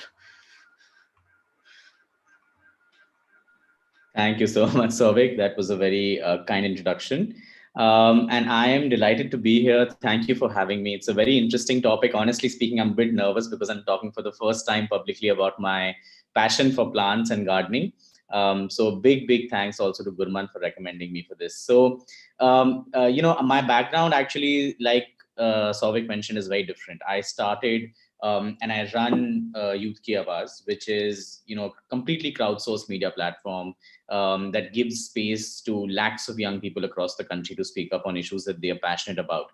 And I've been doing this for the last 13 years. So I started this when I was 17. I was still in school at that time. And I think one of the things that I did not anticipate was how the platform would develop. And I think my first brush with information architecture, or rather the lack of it, came in when I started realizing that there are just so many people who are writing on the Youth Ki Awaaz platform, who are sending in their content, who are sending in their stories, sending videos, photos. But I did not have a very organized structure of managing their information, where they come from, what they are passionate about, what motivates them to talk about something, what really gets them going when it comes to social justice issues, politics, and so on. And I think early on, closer to 2010, I started organizing information in the best possible way to really start understanding who these users are. And over the course of time, over the last 13 years today, I think just organizing information around people has become something that we do a lot, and that I have become extremely passionate about personally. Whenever I find out about platforms that exists out there, I always want to know more about what is, who are the people behind it, what's the information that exists out there, and so on. So when I first started gardening, and gardening really here is more like a metaphor of sorts. It could be anything that you're passionate about. You can see my photo on your screen. I look extremely happy, in my garden. So I'm super passionate about it. I have grown a deep sense of curiosity, as well as a passion for a particular kind of a plant. And this plant grows primarily in South Africa. It's called a Haworthia, broadly classified as a succulent. But what's beautiful about this plant is that you can create, it's probably the only plant in the world that lets you create endless hybrids of it. So you can literally hybridize, n number of genuses and species that exist out there. And you can create your own Haworthia. You can have your own plant that is very unique to you, that does not exist in the world, that you have invented pretty much. And that's something that pulled me right into it, because when I started collecting this plant, I started seeing people and master growers from Japan, from all of Europe, doing this. And as is the case with me, I went right into it. And as you can see in the photo, I have a massive collection, more than 2,000 of these plants in my house. And I've been growing them for a very, very long time now. It's been more than, very long as in it's been more than 3 years for a person to focus on one specific, plant. So I've really gone very deep into it, and I've been able to gather the plants from across the world. So from everywhere, from South Africa, where the plant originates from, to Japan, Thailand, Portugal, and so on and so forth. Getting licenses, getting certificates to really bring the plant in, making sure I have all the approvals, and so on. So it's very safe to say that I went very deep into the hobby. And one of the things that I started doing about a year and a half ago was I started trying to create my own hybrids. And the process of hybridizing a plant is very simple. Plants put out flowers. Flowers have pollen. You take pollen and you put it in another flower. It leads to something called a seed pod or a fruit, and that typically has seeds. You sow them when they're dry, and you get a new plant. It's a very simple process for somebody who's really into gardening. And if you're not into gardening, it may sound complicated, but when you get right into it, it's actually pretty simple. So I started really going quite deep into it, and I started figuring out that I do want to create a hybrid of my own, and not just one. I want to create several hybrids that I can say that, okay, I invented this plant in my house, in my garden. So as I started going deeper into it and started learning a lot more about this particular plant, I realized that there are three very critical pieces of information that exist across this particular plant, and actually any plant if you're gardening. One is the genus of the plant, which is it's like the top level family of the plant that it comes from. So within the particular plant that I grow, which is called a Haworthia, earlier, about more than 2 decades ago, there used to be a massive classification called Haworthia. And Haworthia is the genus that we're talking about over here. Over the course of the last many years, that genus was then further broken down, and researchers and botanists, they realized that different Haworthias have different kind of features that they put out. So the genus actually got broken down. So there came a Haworthia, there came a Haworthiopsis, a Tulista, and blah blah blah. Like many more genuses came about. Now within the genuses are the species. So in front of your screen, you'll see two very different kind of Haworthias. The one that's a bit more red is called it's actually now classified as a Haworthiopsis. It's called a Haworthiopsis coelmaniorum. And the one that's not so red is actually called a Haworthia vimy. And that's the species of the plant that exists out there. And the third very important part of any single plant is the location that it comes from. So many plants are, of course, born in nature, and you can literally find out the location where it was sown, or where it was grown, where it was growing in nature, etc. But many of them also come from the gardens of different hybridizers. They come from the gardens of different collectors. And this hobby, by the way, is vast. So when I got into it, my first 20 plants, and I thought that I have the world. But then I started discovering people who had thousands of them.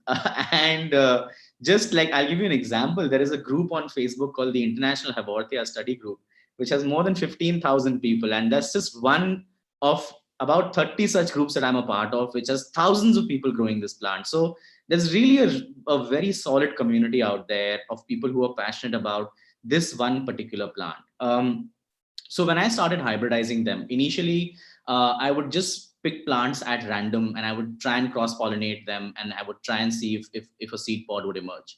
For almost a year, I was completely unsuccessful at it, and I could not really wrap my head around what was going on. At that time, I also didn't care as much about the identification of the plant. I didn't care what species it was. I just looked at it, I liked it, it looked great, I got it. But over the course of time, as I kind of realized that if I really want to create hybrids, I need to understand the plant better, I started organizing the information a lot better. And I did something super simple. I just put together an Excel sheet like the one that you see in front of you right now.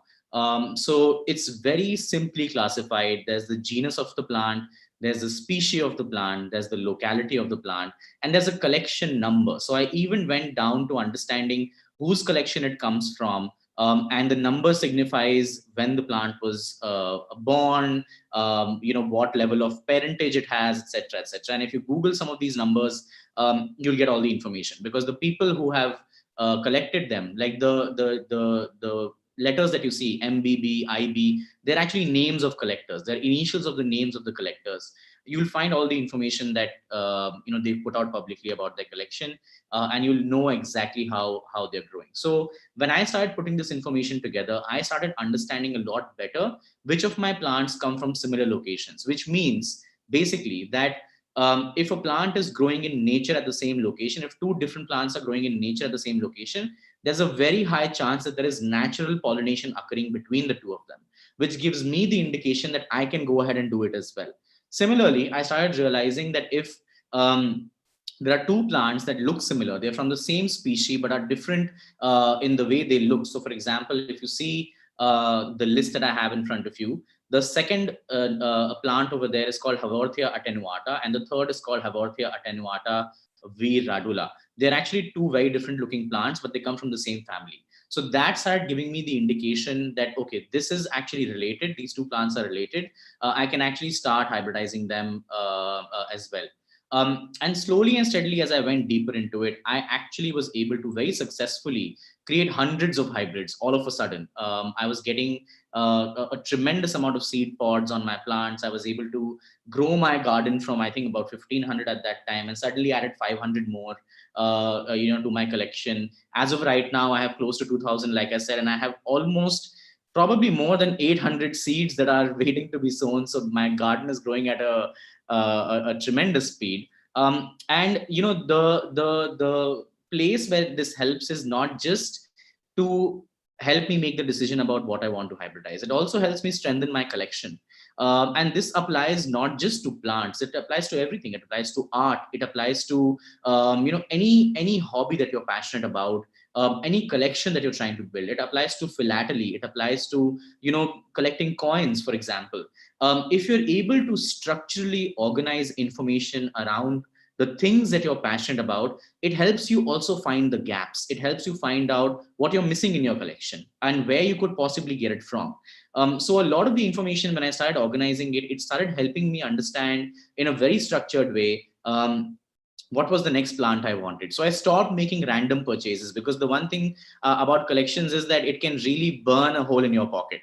And you don't even realize when it does that. So I think the moment you start organizing the information around your passion or what your hobby is, you start realizing what you want to say no to and what you want more of. And I think that's the best thing that organizing information around this particular plant helped me.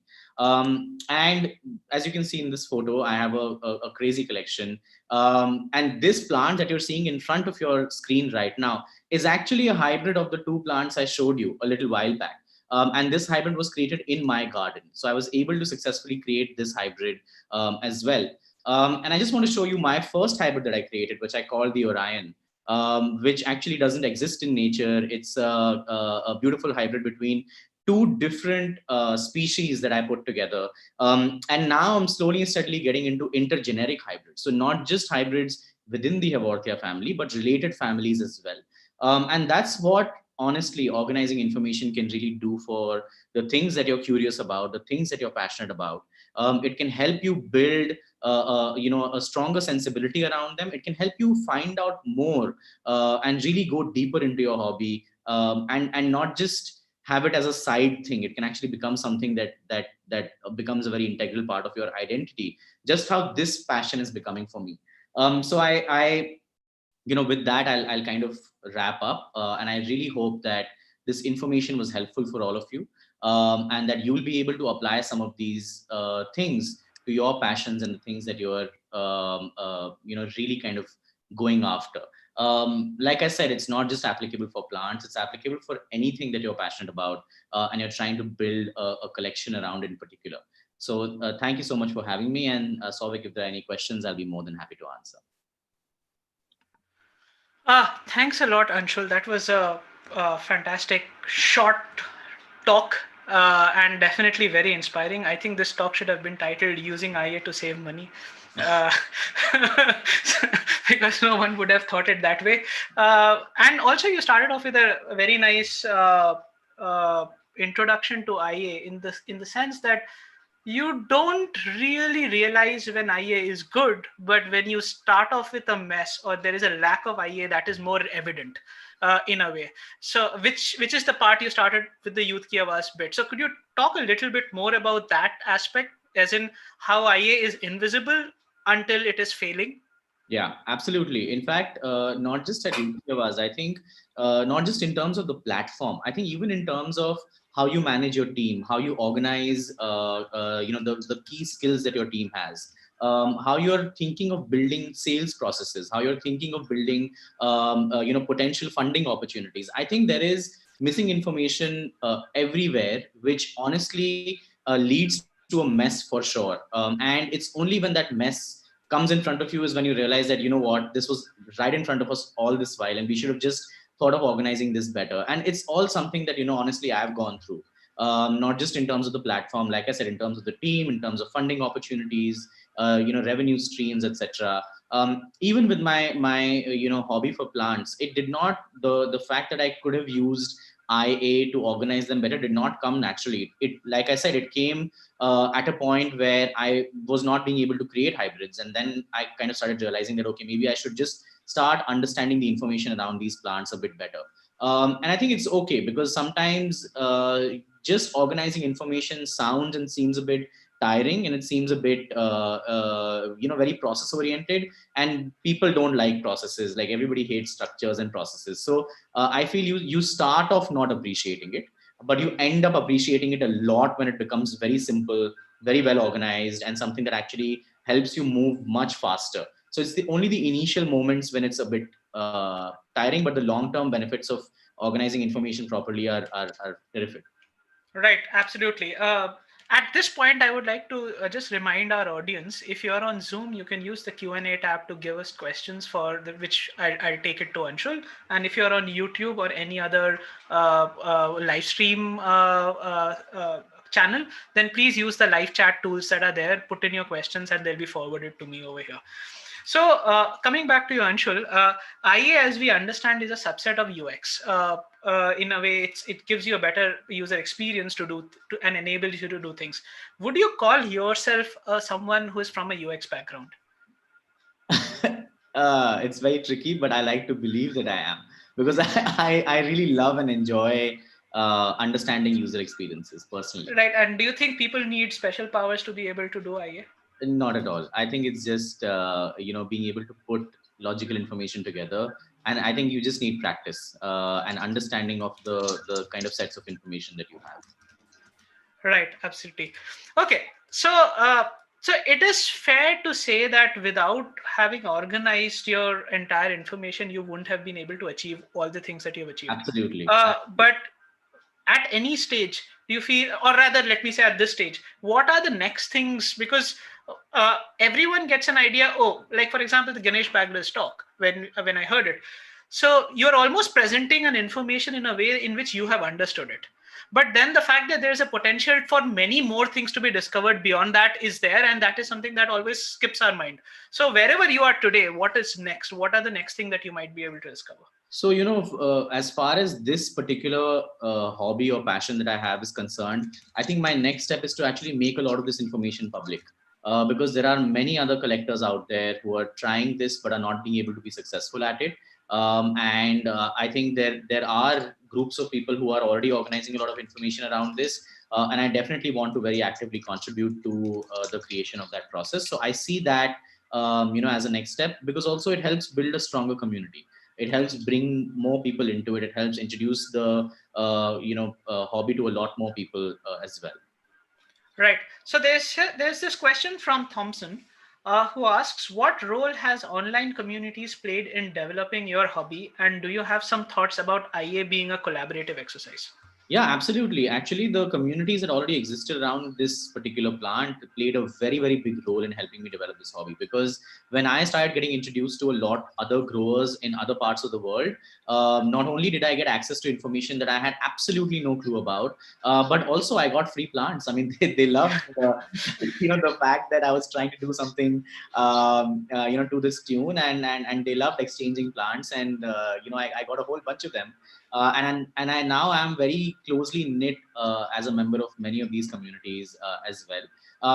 And I do think IA is a very collaborative exercise. There are several of these Excel sheets that I have with growers from Portugal, from Canada, from Japan, who are just kind of constantly adding information. Very recently, there was one particular species of the plant that I talked about, which got completely eradicated from nature because there was a highway that was constructed where it actually grows. But a lot of collectors from across the world were able to come together and put together information around the plant because they had it, and they were able to collect it from different growers, etc. So I think it definitely is a very collaborative exercise for sure. Okay, another question I'm taking, Ajay from YouTube has asked, were you able to use information mapping techniques or IA around watering and caring for these plants? Because as plants from different region would need different care. That's a great question. Honestly, I haven't gone as deep yet. I very perceptively just decide, the care and the watering schedule. Honestly, because they also come from the same genus, 90% of their care is the same. It's only 10% that's different because they come from a different location. Their flowering cycle is different, etc. But that doesn't make a huge difference to me. But actually, now that you say it, I do think that there is definitely some applicability of information architecture around how you care for a lot of these plants. Right. So on that note, you already have shown us some of the Excel sheet. Are there any aspect of categorizing, classifying, or anything that probably you have done and it's unique to you, and the other collectors are not doing it that way? Because information can be seen differently by different people. That's why I Absolutely. ask. So the Excel sheet that I showed you is a very standard way of organizing information because that's how most collectors around the world do it. But of course, when I create hybrids, this is not a hybridization sheet that I showed you. The information that I save over there is very different. It looks very different. I am able to put down a very deep level of parentage of the plant. And that's something that I actually saw only one grower based in France do. And he was very kind enough to share how he organizes that information, and I was able to really kind of learn a lot from him. But yeah, I think the information around hybridization is how is probably very differently stored with me as opposed to a lot of people who are growing the plant across the world. Got it. And another question from Isha, I think this is also on YouTube. Apart from hybridization, what other aspects of gardening or plant collection can we use IA for? I think just the fact that you're kind of building a collection, because it helps you see the gaps in terms of what you don't have and what you could or should have. And like you said, how to save money. I think that's a very critical aspect because now, if you've noticed during COVID, people just went berserk buying houseplants and, spent a crazy amount of money on plants. And many of them also lost a lot of plants because the information just doesn't exist as easily. That's the challenge with a hobby like plant growing. You talk to one grower sitting in some part of the world, their conditions are very different from your conditions, and you might think that okay, if I do it this way it'll work for me as well, but it doesn't. So I feel it can really help you grow them better beyond just hybridizing the kind of plants that you have. All right, there are 2 more minutes that we have with you, and I have 2 questions at this point of time if there are no other questions. One is that after reaching where you have reached, do you still discover something fascinating when you put together information? And can you tell us something fascinating that you have recently discovered? Absolutely. Actually, I can give you two examples. One from Yeah. more of my work Yeah. domain. One of the things that that we at Youth KWAS have been trying to figure out is that we've been a writing space for more than a decade now, and where do we go from here? What's the next step that we should take? Just looking at the very obvious information, you can tell that what, people don't just want to write, people want to create videos, people want to share photos, etc., etc. But when you move beyond that and when you discover information that's a lot deeper than that, you realize that actually beyond writing and sharing information, people just want to talk to each other. People just want to connect with each other. And that's a piece of information that I discovered just by chance while going through a lot of the surveys that we do, with our audiences and a lot of the conversations that we have with our community. Similarly, in my garden as well, I recently discovered that I might actually be able to create one of the rarest hybrids ever, because two of the parent plants that are very difficult to get happen to be in my collection, and they come from two completely different parts of the world. And I'm giving it a shot. I'm trying it out. Let's Okay. see what happens. My final question, and in under a minute, how do you create a hybrid? Do you just lock two plants together in a room? Yeah, and you put on some candles and that's it. No, I mean, honestly, if you really want to know, you take the pollen of a plant and you put it in another, plant. Like you just pick it out, like You play bee. So I use a very fine hairbrush.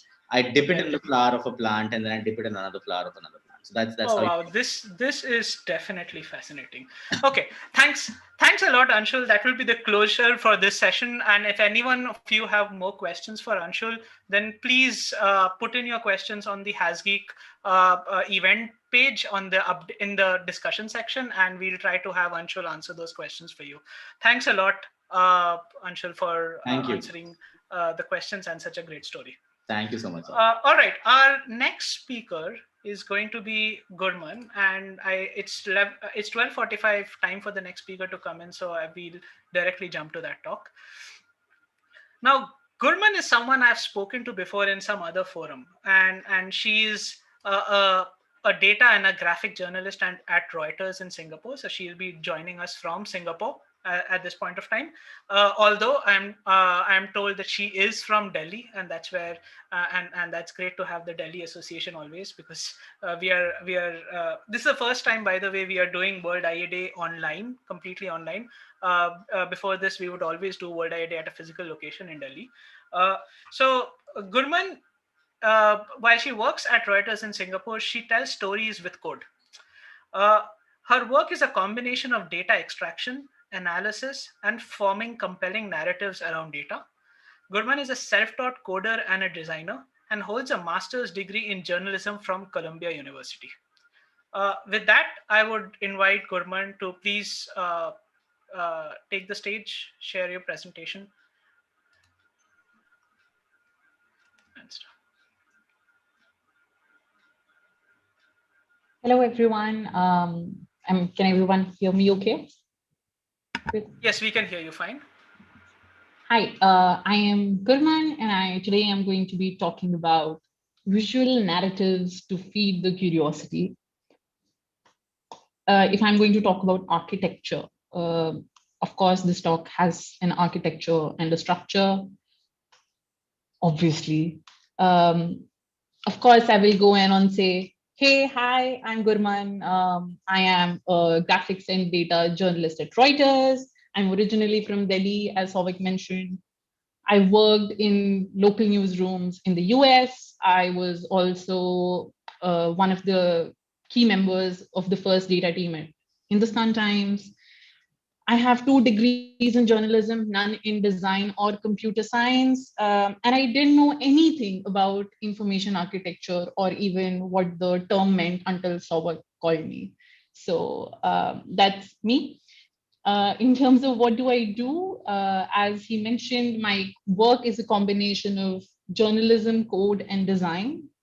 If you're wondering what in the world does that mean, it means I take things like this, such as a sentence in a press release, and write some JavaScript code and turn it into a line of tractors. So those are the kind of things that I do. And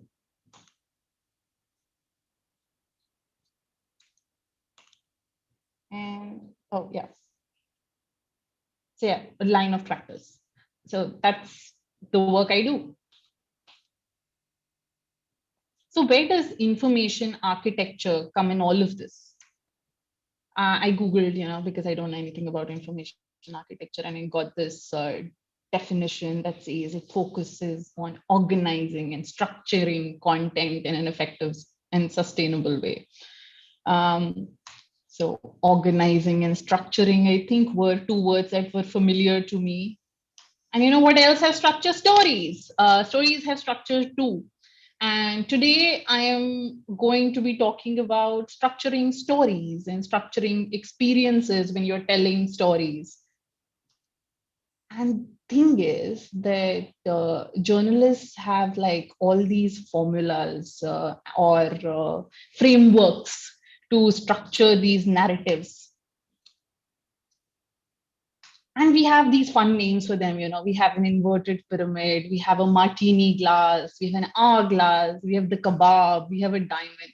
Because journalists are very creative and all. So we come up with these creative and fun names for otherwise stories about depressing things like blasts and accidents and things like that. So the most typical form of stories that we would see a news report would be the inverted pyramid. What does the inverted pyramid look like? You bring out the most important information in the top, and as you go down, the importance of the information decreases. So the idea is if I walk into a story, even if I read the first paragraph, I will know what happened. And then if I want more details, I want to dig deeper, I keep going deep and deep and deep and deep. I can leave at any point in time and I would still know something. I will not walk away with without knowing what exactly happened. Here's an example of a visual story like that. This is from my time at HT. If you walk into the story, there's a headline that tells you something that has happened. And then with the T's, there's a graphic that just shows that margins have been decreasing. So elections have become less competitive. Sorry, more competitive.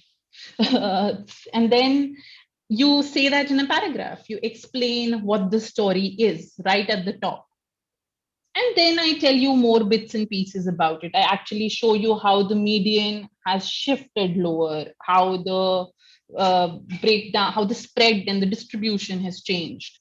And then I talk to some, candidates who have won with low margins and get their quotes and pick out more instances about it. I talk about how it's different by party. And towards the end, I maybe pick out a few constituencies that have very low margins consistently and say why that might be happening. So like, it's a very straightforward structure. Even if the person left at the first scroll, they would know what the story is about. And as they keep going deeper, the information, the depth of the information just keeps going forward. Another story structure is a martini glass, but unfortunately, all I have is water with me right now. The martini glass structure is kind of like the inverted pyramid, but then after that, you give a good chronological order of events and you have a strong ending. And this is great for like events and like things like a accident or a bomb blast or a riot, because there is a timeline that is important in the midst of all of this. So here's a story that we did after the tractor rally on Republic Day this year. And you walk into the page, we're gonna talk, you're on a tractor, you're in the rally. And then we tell you, this happened. There were clashes between the police and farmers. They are protesting because of this. And while on one hand you had the Republic Day parade, on the other you had this tractor rally. So we just base out the premise of what happened. And then I start giving you the chronology of events. I tell you that this is what the roots were. This is where people started. And then people broke barricades and went away from those routes. And then there were clashes between the police and the protesters. And exactly how did people get to the clash site? And once they were on the clash site, there was this whole thing about flags. So we talk about the flags at the clash site. And after all of this, towards the end, I come back to my tractor line because my tractor line is a strong ending to this. Otherwise, like otherwise very chronological story, and you leave with an impact. That's the idea. So that's the martini glass. Now, another bit is whether do you explore or do you explain? How do you interact with the reader, and how do you let the interactivity flow? And for that, we spill the martini glass. So if I spill the martini glass, I'm talking more in terms of the usability of the page now. And we start with an intro, and then I walk the reader through an experience. And then towards the end, I let the reader explore for themselves. So for the spilled martini glass, this is an example that some of my colleagues did about how herd immunity works. So it's this whole explainer. We have these simulations running that show you that according to different vaccinated populations, how does the spread occur? And you're looking at that. We compare it. We'll add a layer of social distancing, that if people are not moving and they are not vaccinated, what happens, as opposed to when they are moving. We add a layer of vaccination to that and say that, ideally, if people don't move while a certain population is vaccinated, how effective that is in stopping the spread.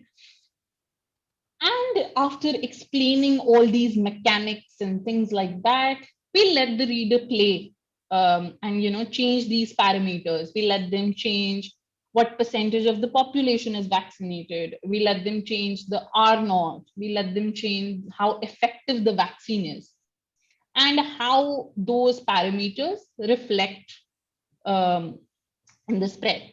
So we have explained first, and then towards the end, we are letting the reader explore. Another example of that is the story I did about government schools in Delhi several years ago. If in the story, I tell you something about government schools in Delhi. I tell you we have these many schools, these many, like what was like the size of these schools. And then of course, they are in more populated schools, are in more populated neighborhoods. And then, but only few have class 9 to 10th, and how many people get from class 9 to 10. And then how many secondary schools are there in the, so like, the number of schools keep getting smaller as you keep going down. And then only these many schools offer the science stream. So how your choices are limited. And if you're a girl, it's even harder to go to a school that offers science. And then I pick out one girl, if she lives in Sangam Vihar, how easy would her to be to access a school where she can study science at the secondary level? And after explaining all of that, I let the reader pick these choices and see what their choices are like. So if a boy is studying commerce as opposed to a girl is studying commerce, or if it's within science, it's a girl or a boy, which schools are left? You see which pockets remain devoid of choices, which pockets have choices. So it's towards the very end, I let the reader explore after I have explained the problem. Then the next story structure is the diamond. And the diamond starts with like an anecdotal example. Then you tell them something about what the story is about. You give a lot of detail and background, and then you end with an anecdote again. Now, this is a story I did about Bollywood music. I am a big fan of Bollywood songs. I think one of my very hidden talents is my Antakshari skills. So this story was something I was fascinated by. I was watching an interview of Anupama Chopra with some singers where they mentioned that, how every other song is now sung by Arijit Singh.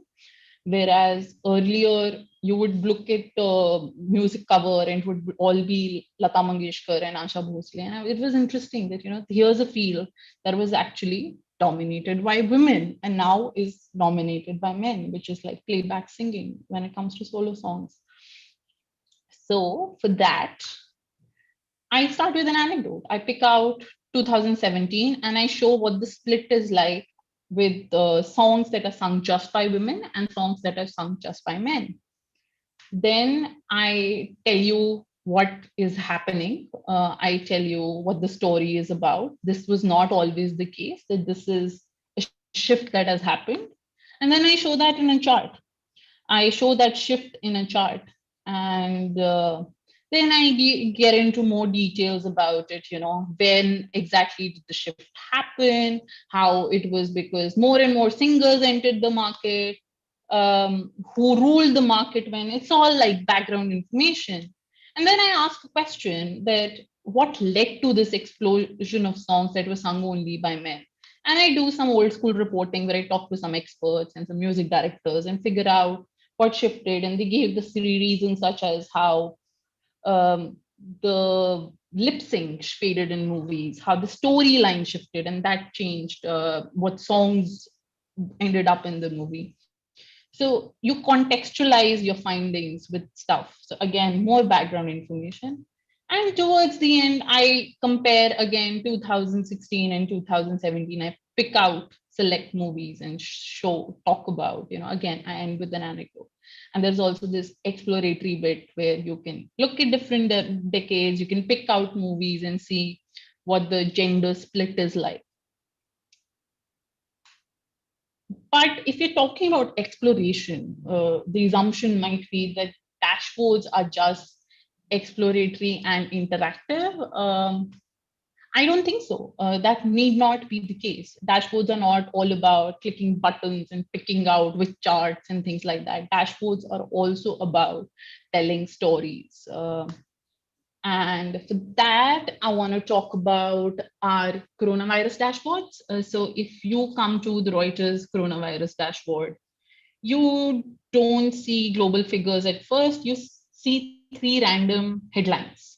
These are generated by algorithms that recognize what's interesting happening where there's an uptick, where there's a downtick, who's reporting highest numbers in XYZ day, where there are big rises, so things like that. And we just give you plain English and tell you what's happening. There's no fancy charts, there's nothing. It's just a sentence telling you something interesting. And then we come down, here's like these countries have the highest cases, these countries have the highest deaths. And then because vaccination is the most important thing right now, everybody's concerned about. So we tell who's vaccinating the fastest with respect to their populations. Then we have this metric where we talk about the peak. Instead of comparing absolute cases, we wanted to show where different countries might be with respect to their own pandemic. India, for example, if you right now, the cases that you're recording is only 15% of what they were when it was the highest in the entire thing. So, it's like slightly interactive and all of that. But at the same time, we are explaining what it means in pure English. We are telling you why this matters. We are telling you what this means, why this is a better metric than comparing absolute cases and things like that. And then we, show trends by region. But even here, before a chart, we are using words to tell you something about it. That how many of them are coming from Asia, if out of every 100 cases. So using a combination of words and visuals ends up being a very nice pairing. In absolute independent terms, they aren't that effective, but when paired together, they can be extremely powerful. And towards the end, we let you go to whatever country you want to explore and see if you're interested in any stats. So this brings me to the point of where to use words. You want words to complement the visual elements and enhance the picture without describing what the reader can see for themselves. So I think that's the distinction of bringing in words to add a layer to the visuals. And then there's this other bit of when it comes to information, do I zoom in or do I zoom out when telling a story? In my experience, it needs to be a combination of the two. And that brings me to the hourglass. So you zoom out, you zoom in, and then you zoom out. That's one story structure as well. So for that, I have this example of story about groundwater in India. I show you this map that gives you an overview of how bad it is in India. You see the North India red spot and how the decrease is happening there significantly. And then as you scroll in the story, I see I show you how different districts line up in this experience. Which districts have good groundwater levels as opposed to which are depleting their resources as sized by their population.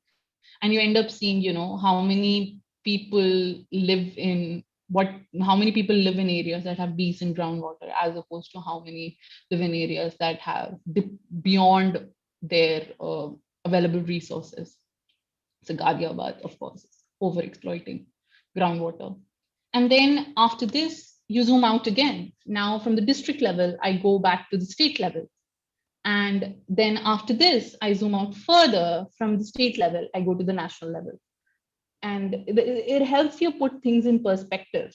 The zooming in is adding up as a very, like for someone who is from Bangalore or Ghaziabad to see where their hometown or district lines are, as opposed to also get the overview of what it actually means in the global context of what the state in India is like.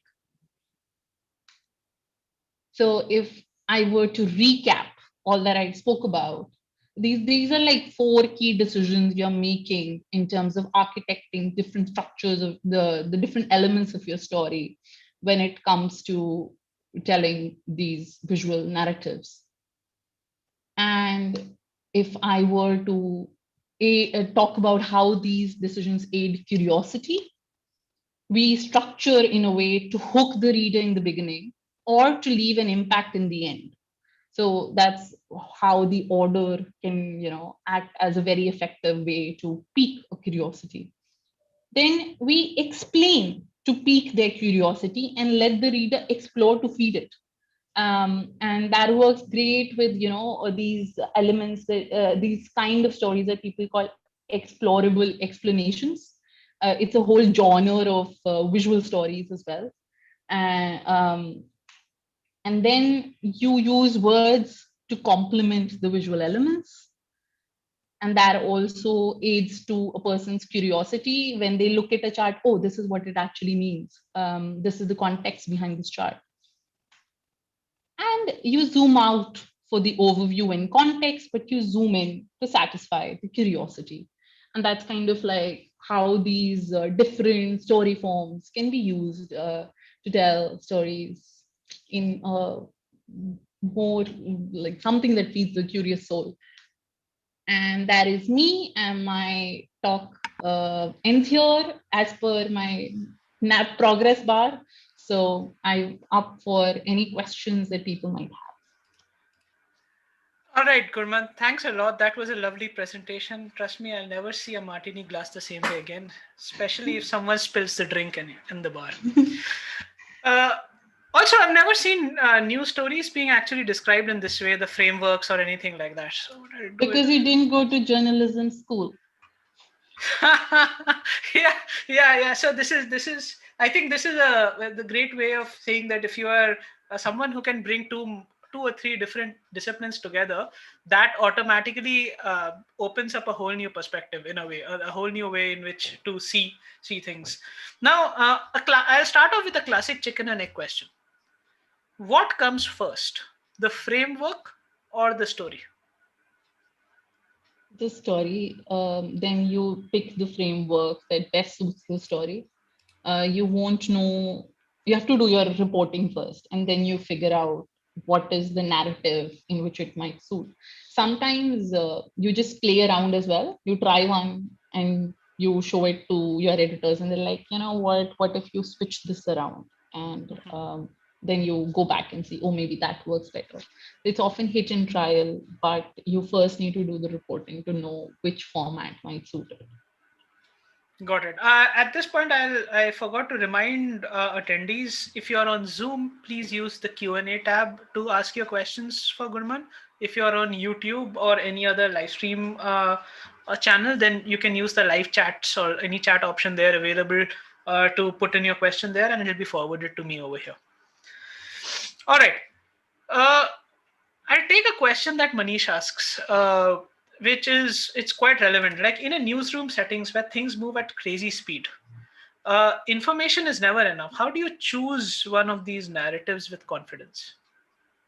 I think you just get it with practice. You get better with practice. The more you do it, the more intuitive it becomes. As a newbie, I was horrible at it. My stories would not have a narrative period. Forget about a type of narrative. It would just be facts, a collection of facts. But you get better at it. You editors help you figure out as well. And I like sometimes, as I said, right, like for example, the chronological events, you know that when there are events that demand a chronology that would fit better, you know, places where you want the reader to explore things, and where the data allows for that and the data demands that, so you pick those bits and pieces. Yeah, it's just that it gets more intuitive with time.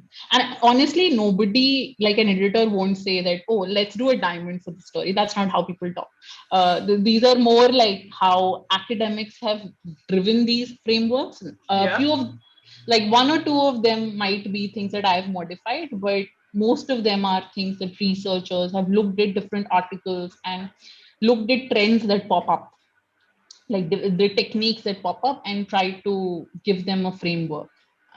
Yeah. Oh, got it. So you're saying that at this point of time, first you write the story, you produce it and all, and then later on, all the academics come and they say, "Oh, this is the structure is should be called this." This So is a these, martini glass. They yeah, say this this is is a a martini glass. So you're saying that these classifications have not come from within the journalist community; they have come from external observers and commentators. Yeah. And these Okay. might also be journalists that move to academia and study journalism there. So that way, but in journalism school, they will definitely teach you the inverted pyramid and things like that. Got it. So let me also jump to other questions that the audience have asked first. So Siddharth Singhal asks, are these storytelling frameworks relevant only for written or visual formats, or can these be applied to verbal communication as well? What are your thoughts on how those formats differ? So some of the inverted pyramid is also a very classic thing that you would see in, say, TV news. TV is both, like, of course, a combination of your uh, visual and audio thing. But if you go back to podcast and radio, even there you would see a lot of anecdotal leads, and then going deeper and telling one story. So yeah, these story techniques apply everywhere. It's just a storytelling technique. I would say that if you're doing a business presentation, you could use it there too. So it's just a method of how do you capture a person's attention, how do you satisfy their curiosity, and, like, you know, how do you communicate what you're trying to communicate. It's more of a communication technique as opposed to a journalistic technique, I would say. Yeah, I think that's a great way to frame it. It's not bound to any particular medium for that matter, or any Yeah, particular yeah. format for that matter. Okay. Uh, so someone who chooses to not name himself or herself says, has a question. Any story that was the most difficult to visualize and how you dealt with it? So can you think of Mm, any such experience? Very hard to visualize. I think, like, especially if you're talking about death, is very hard to visualize in general, because you're talking about a very serious tragedy. Essentially, you're talking about a tragedy, and you want people to stay people when you're telling the story and not just become numbers. So death always is a very hard thing to cover. In the case of COVID, we did this bit where, when, like, the deaths were at their peak, in June, July, and people were dying everywhere. And to talk about that, we spoke about the pace of death. And it's a very sobering number that one person in the world was dying every 17 seconds or every 18 seconds. And when you put it in that way, it becomes much more powerful. And of course, that these many people are dying every day and you're reporting these numbers. But to reduce in those seconds, I think, death always is very hard. And to think of ways that makes people remember that we are talking about actually a tragedy, that's quite hard.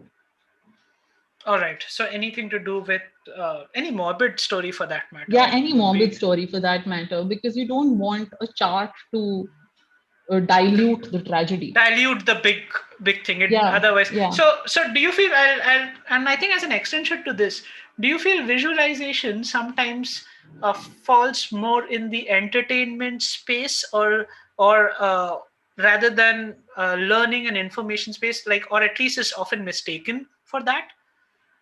I think in terms of COVID has proven that entirely wrong, right? Like it's a story that's driven entirely by visualizations and data, and where cases are picking up, who is managing their pandemic well, who has lost control, where older people are dying, where it's younger population, so things are fine. So like those kinds of things, those are scientific questions and things that have been crucial in managing this disaster that's struck the world. It's entirely driven by data and visualizations. The log charts, people got comfortable reading log charts because of that, and I think that's saying something. It's definitely not just for entertainment. It's COVID has definitely, shattered any of those beliefs if they existed. This year has been of too many line charts. Last year, I hope this year will not be of too many line charts. Sorry, last year. I'm still there. I'm still in March 2020, Like okay, let's get you back to 2021 with the next question. How do you, so this is a question from Archit, who's asking, how do you get viewers to believe your facts or sources? Or are we doomed to have only people who believe certain things, read stories that support these points? Believe certain things, read stories that support these points. No, I'm not very clear about this question, the second part. But I believe what Archit is trying to ask is that how do you get viewers to believe your facts or sources, and how do we always trust the personality that it's coming from this place? That's why it must be true. So we caveat it. For example, when I was talking about the tractor story, the getting how many tractors were there, it's like practically not possible. Nobody was sitting there counting tractors. And if you ask the farmers, they say we had 2 lakh tractors. If you ask the police, they say like maybe on one side there were these many tractors. You tell the reader both. You tell this side is saying this side is saying this. I am visualizing what this side is saying, and if the other side is true, that means it's this. Now that means it would be 10 times of what I've shown, something like that. So we dealt with that ambiguity in that manner. I think data in general, there's a grave issue in data vision, and like a lot of research has been done on that. And how do you communicate ambiguity? Because all data is ambiguous. Saying data is absolute is a falsified thing. Just because information is in a spreadsheet doesn't mean it's the gospel truth. Somebody's putting things in a spreadsheet, and somebody with biases and somebody with parameters is putting things in a spreadsheet. So some information is always going to be missing. And kind of communicating the reader what information is there, what is not there, what might be missing, and what we can say, what we cannot say are the things that you do. You can't make a reader believe you. The sad part is that within the age of misinformation, people believe anything. So only the responsible thing you can do is tell them where you're coming from, what your process and methodology has been, and leave for the reader to decide, if they want more or are they satisfied. Got it. Got it. Got it. Okay. So another question from Lal Poster. I guess this is on YouTube. Asks, how do you choose when to make a visual interactive with tooltips? I read your blog on this. So it's clearly someone who's a fan. I read your blog on the same. But why I still ask is because always important to bring out specific details. I think, and I don't have the rest of the line that he's trying to. And So dot how dot do you dot. choose? And dot dot dot. Um, Yeah. So so how do you choose? So I avoid tooltips. It's Okay. very because it's hard work to get tooltips on and work on every device. And on a breaking news situation, tooltips are like you just don't have the time to code it out. We do a lot of static visualizations with annotations because, especially in a breaking news situation, like if earthquake has happened and I'm saying how bad this earthquake was in respect to others, and I'm talking about magnitude and scale, I might just do a static chart, put some annotations, put it out there. Why? Because maybe the reader need not explore giving what we have. Like if you look at usage analytics, I'm not talking in particular about Reuters, but I'm talking about studies that have been done by the New York Times interactive team. They say only 10 to 11% of your readers use tooltips. Yeah. Rest don't, especially people on mobile do not. And the thing with tooltips, but the point is these 10% people might be your most dedicated readers. Like they really, really will engage, and the time spent on the page will be really, really high.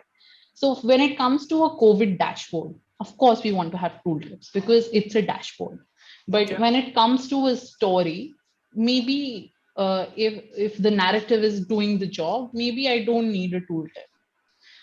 So for example, there's a story I did, which I did not show today, but it was about the Indian elections in 2019. And I showed the faces of all 8,500 candidates that contested.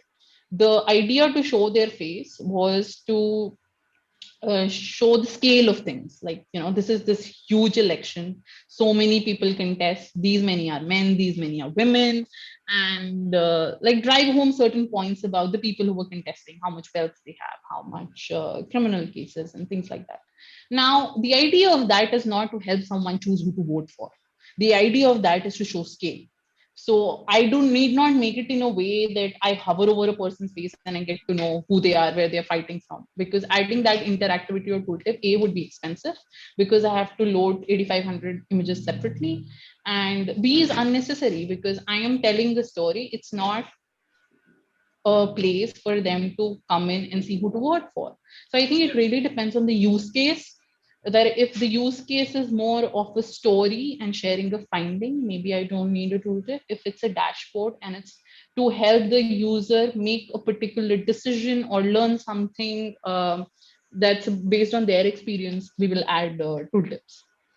Got it. I'll take the next question from another or someone in, I think, in YouTube, Ashish, who asks, how do you figure out a feeling to do a data story like you did with a Bollywood song story? Curiosity. You read things and you become curious about it, and you ask the question, oh, I wonder why this is happening, I wonder if I can prove it. And you get that feeling of curiosity, and you go and you chase that curiosity. And I get that all the time. Reading helps a lot. The more you read, the more news information you consume, the more questions you get. And that helps. Yeah. Okay. So Lal Poster, who had asked the question before this, has another one. Coming from an anthropology qualitative background, I feel data visualization, which is stats in general, reduces people to numbers. How do I deal with morality of this situation? Yeah, that's as I was talking about earlier. That's like a very tricky bit, right? But I think there are ways to combat it. So, for example, if I'm talking about 8,500 candidates, and instead of saying there were 8,500 candidates, I'm making a line chart of how the number of candidates have increased over time, I put on faces of these people on a page. And the minute I do that, it hits me, oh my God, these are real people. And these people are not ending. Like these people, more people, more people, more people, more people. So that's one way of making sure people remember they're human. Similarly, there was this piece that my colleagues did back in 2015, 2016, where we were still grappling with, humanizing data and with things like we talk about data humanism. And within that, they were talking about the Rohingya crisis. And they decided to do crowds of actual people that one of my teammates drew, like illustrated people, to show how the scale of the refugee crisis kept increasing. So using humans is one way to do it. Mona Chalabi, who is like excellent on Instagram, does these hand-drawn illustrations to use data in a very human manner. I think using illustrations is one way to humanize things. Um, I did another talk on like how do you create relatable visualizations, and illustrations is one way to do it. Using actual people is thinking of data as not data but as in more visual forms. For example, I did a piece about pollution in Delhi where we installed a camera on top of a rooftop to click pictures. So instead of saying PM 2.5 is rising, I showed two photos next to each other and showed what 40 PM 2.5 is like and 400 is like. And so you see it in a more visual manner and it's much more relatable than a line chart. So I think you think of these other visual ways to tell a story as opposed to just making bar charts and line charts. Right. Okay. I At this point of time we have about 3 or 4 minutes more with Gurman. If there are any other questions, feel free to shoot. I'll just ask a couple of them. I'll take a step back, and also audience members at 1:30, I'll do the closing talk where we'll reveal the quiz link which you can take, and you might be able to win one of the 4 different prizes we have. Right. I'd like to take a step back from pure anthropological questions or qualitative questions and all these things that were being talked about, and take the conversation back towards information architecture. Uh, in your work and in the work of journalism, what do you feel is the role of information architecture, or collecting a lot of information, organizing, structuring it to be able to create stories? Now, do you feel that that's a very common practice? And if that is or is not, how does one hone that practice or improve on that to be able to find out stories by structuring information and analyzing them better? So one thing that I have been personally working on over the last couple of months is to structure my notes better. Because the research that you do, journalists in core are researchers. We talk to people, we read literature, and we ask questions, and we try to answer questions. So to make my research more structured, because I am honestly a very, very, very unorganized human being, and it's quite limiting to read all these things and just have notes here and there and things like that. So I've been trying, because a friend of mine just would meet me every time and be like, Gurman, you need to make better notes. You need to make better notes. So I think that's one way, one thing that's very important. So story ideas that people have, they might get lost. I know a lot of reporters who will have spreadsheets of story ideas they have, stories they would someday like to work on, projects they would like to do. I know reporters who have spreadsheets of RTIs they file. So to track them, because it's part of the reporting process, you're chasing people. Oh, please respond to my request. How many days has it been? Which ones I have to file? Which ones I am filing again? Which one I have to follow? So like to structure these processes that are part of the reporting process, I think organizing information is crucial, because otherwise it is extremely hard to manage and do the job you want to do. That's one thing for sure where it's useful. More organized note taking, because the reporter's notebook is crucial. What about the And other what modern about the other processes. side? what about the other side, wherein if you have already created, I'm sure, Gurman, by now you would have created hundreds of visualization, if not thousands. Then if you have to present it at one place, at one platform, say Reuters for that matter, even at the point of presentation level, you will have to organize them in different ways so that the information is easily findable by people who will come in and consume that information. How does that exercise go? How do you or your team decide that this is the first story that we should keep, or which is the way in which people should be able to navigate and find your story? Is there any thought process that you can share on that piece, when you have, So, because the world has hundreds of stories happening at the same time? yeah. So one thing, of course, is that you are probably publishing the story while it's relevant. So you would be doing something on Chronologically, um, in a way. no, it's timeliness. I'm talking about timeliness. So, for Okay. example, if fires happen in California, we Yeah. would be covering it while it's happening, or Okay. just after it's finished. No, few people are going to care about several months from it after the event has happened. So, the timeliness helps because that will help us distribute it in other stories that we're doing about the event. Socially, we get a lot of traffic when it's a timely story, so that way the timeliness helps. Then otherwise, uh, even on a graphics, we have a graphics portal where you viewers can go and readers can go and search stories by subject or by people. So if someone's interested in the environment, or someone's just really interested in coronavirus, if someone's just interested in Brexit, they can go and navigate our stories that way. But Okay. I think most of the few people will go on that page and look for graphics. Most people will stumble upon it when someone shared it, or when it's there within a story, linked in a story, and things like that. Got it. The Got it. thing about Reuters is also because we are a B2B model, so some of our graphics will also be picked up by other news organizations. Yeah. So you really don't know where and how people might discover it. So if Straits Times has like embedded a line chart about the COVID that we made, maybe somebody is exploring our dashboard through that. So yeah, it varies, and there are multiple ways you can get to it. Got it. So we've just completed our time. My very closing question at this point of time will be: out of the hourglass and martini glass and all of, which of them are your favorite? And have you invented your own framework by now? I think the zoom in, zoom out one, The the hourglass. hourglass is actually it was a modified version. The actual one uses different words.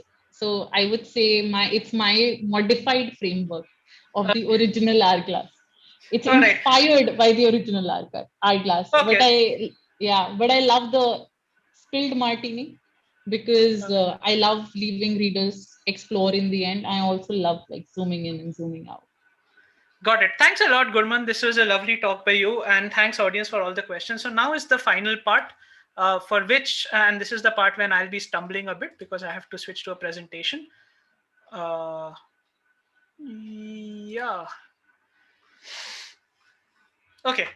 So you should be able to see the screen. So we have completed all the 4 talks. It was thanks a lot to all the speakers, Professor Ganesh Bagler, Junaid, Anshul, Gurman, for such a diverse set of talks that you have brought in the World IA Day. I don't think we have ever done a World IA Day where the diversity of talks goes from food to plants to news to choices and nudges and things like that. So thanks a lot for everyone to come together.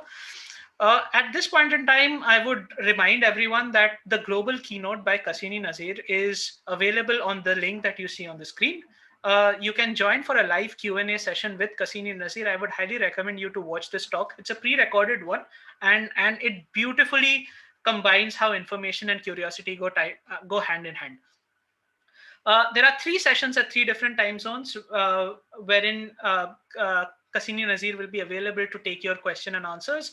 And about 30 minutes prior to that, they'll also be streaming this talk. So you can go to worldiaday.org/2021 to register for one of the Q&A sessions. How can you get involved with World IA Day? There are different projects that World IA Day does, like state of content, content collection, transcription and translation of so many things. World IA Day or websites. So World IA Day is a non-profit foundation at this point of time.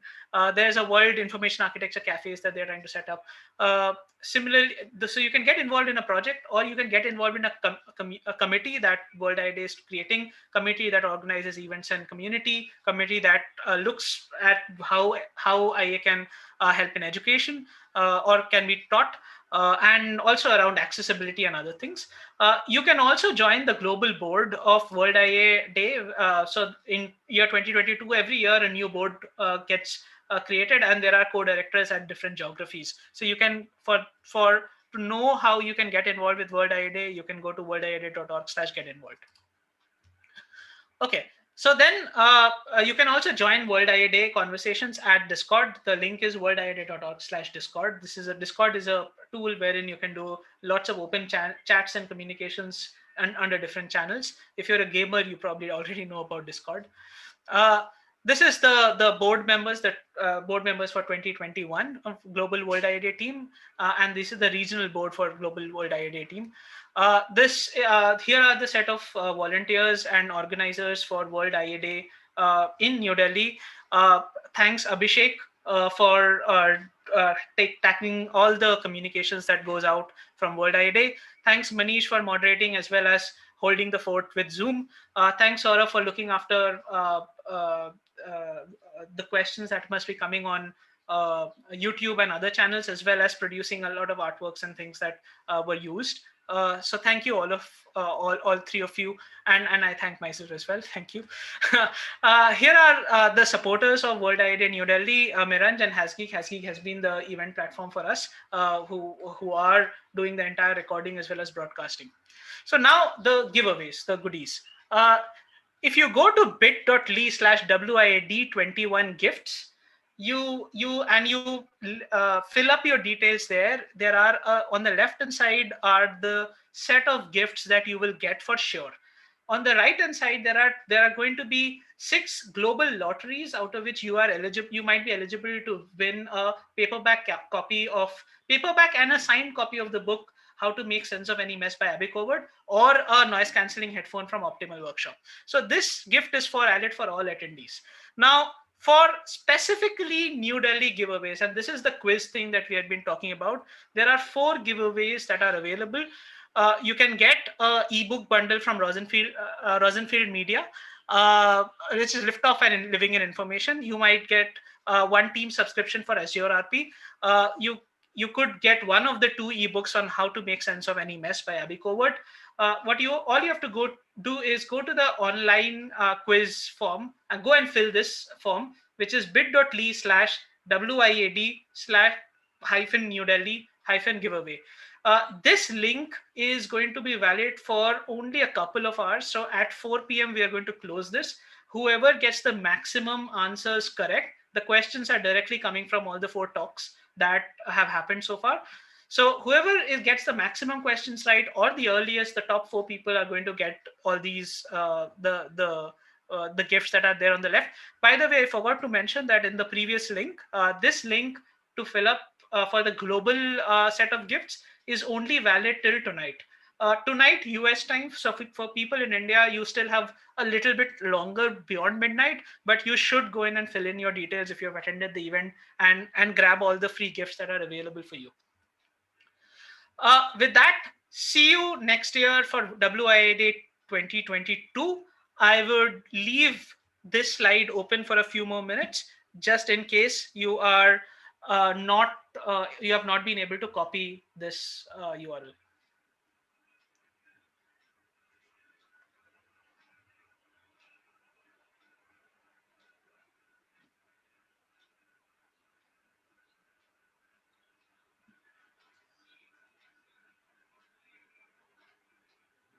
All right, so at this point in time, I'm going to stop sharing my screen, and then you should be able to get this link online as well. We will post the link there as well. So thanks again, once again, Manish, thanks Hasgeek, thanks Abhishek, thanks Saurabh, for helping us out in organizing the World IE Day 2021 for New Delhi.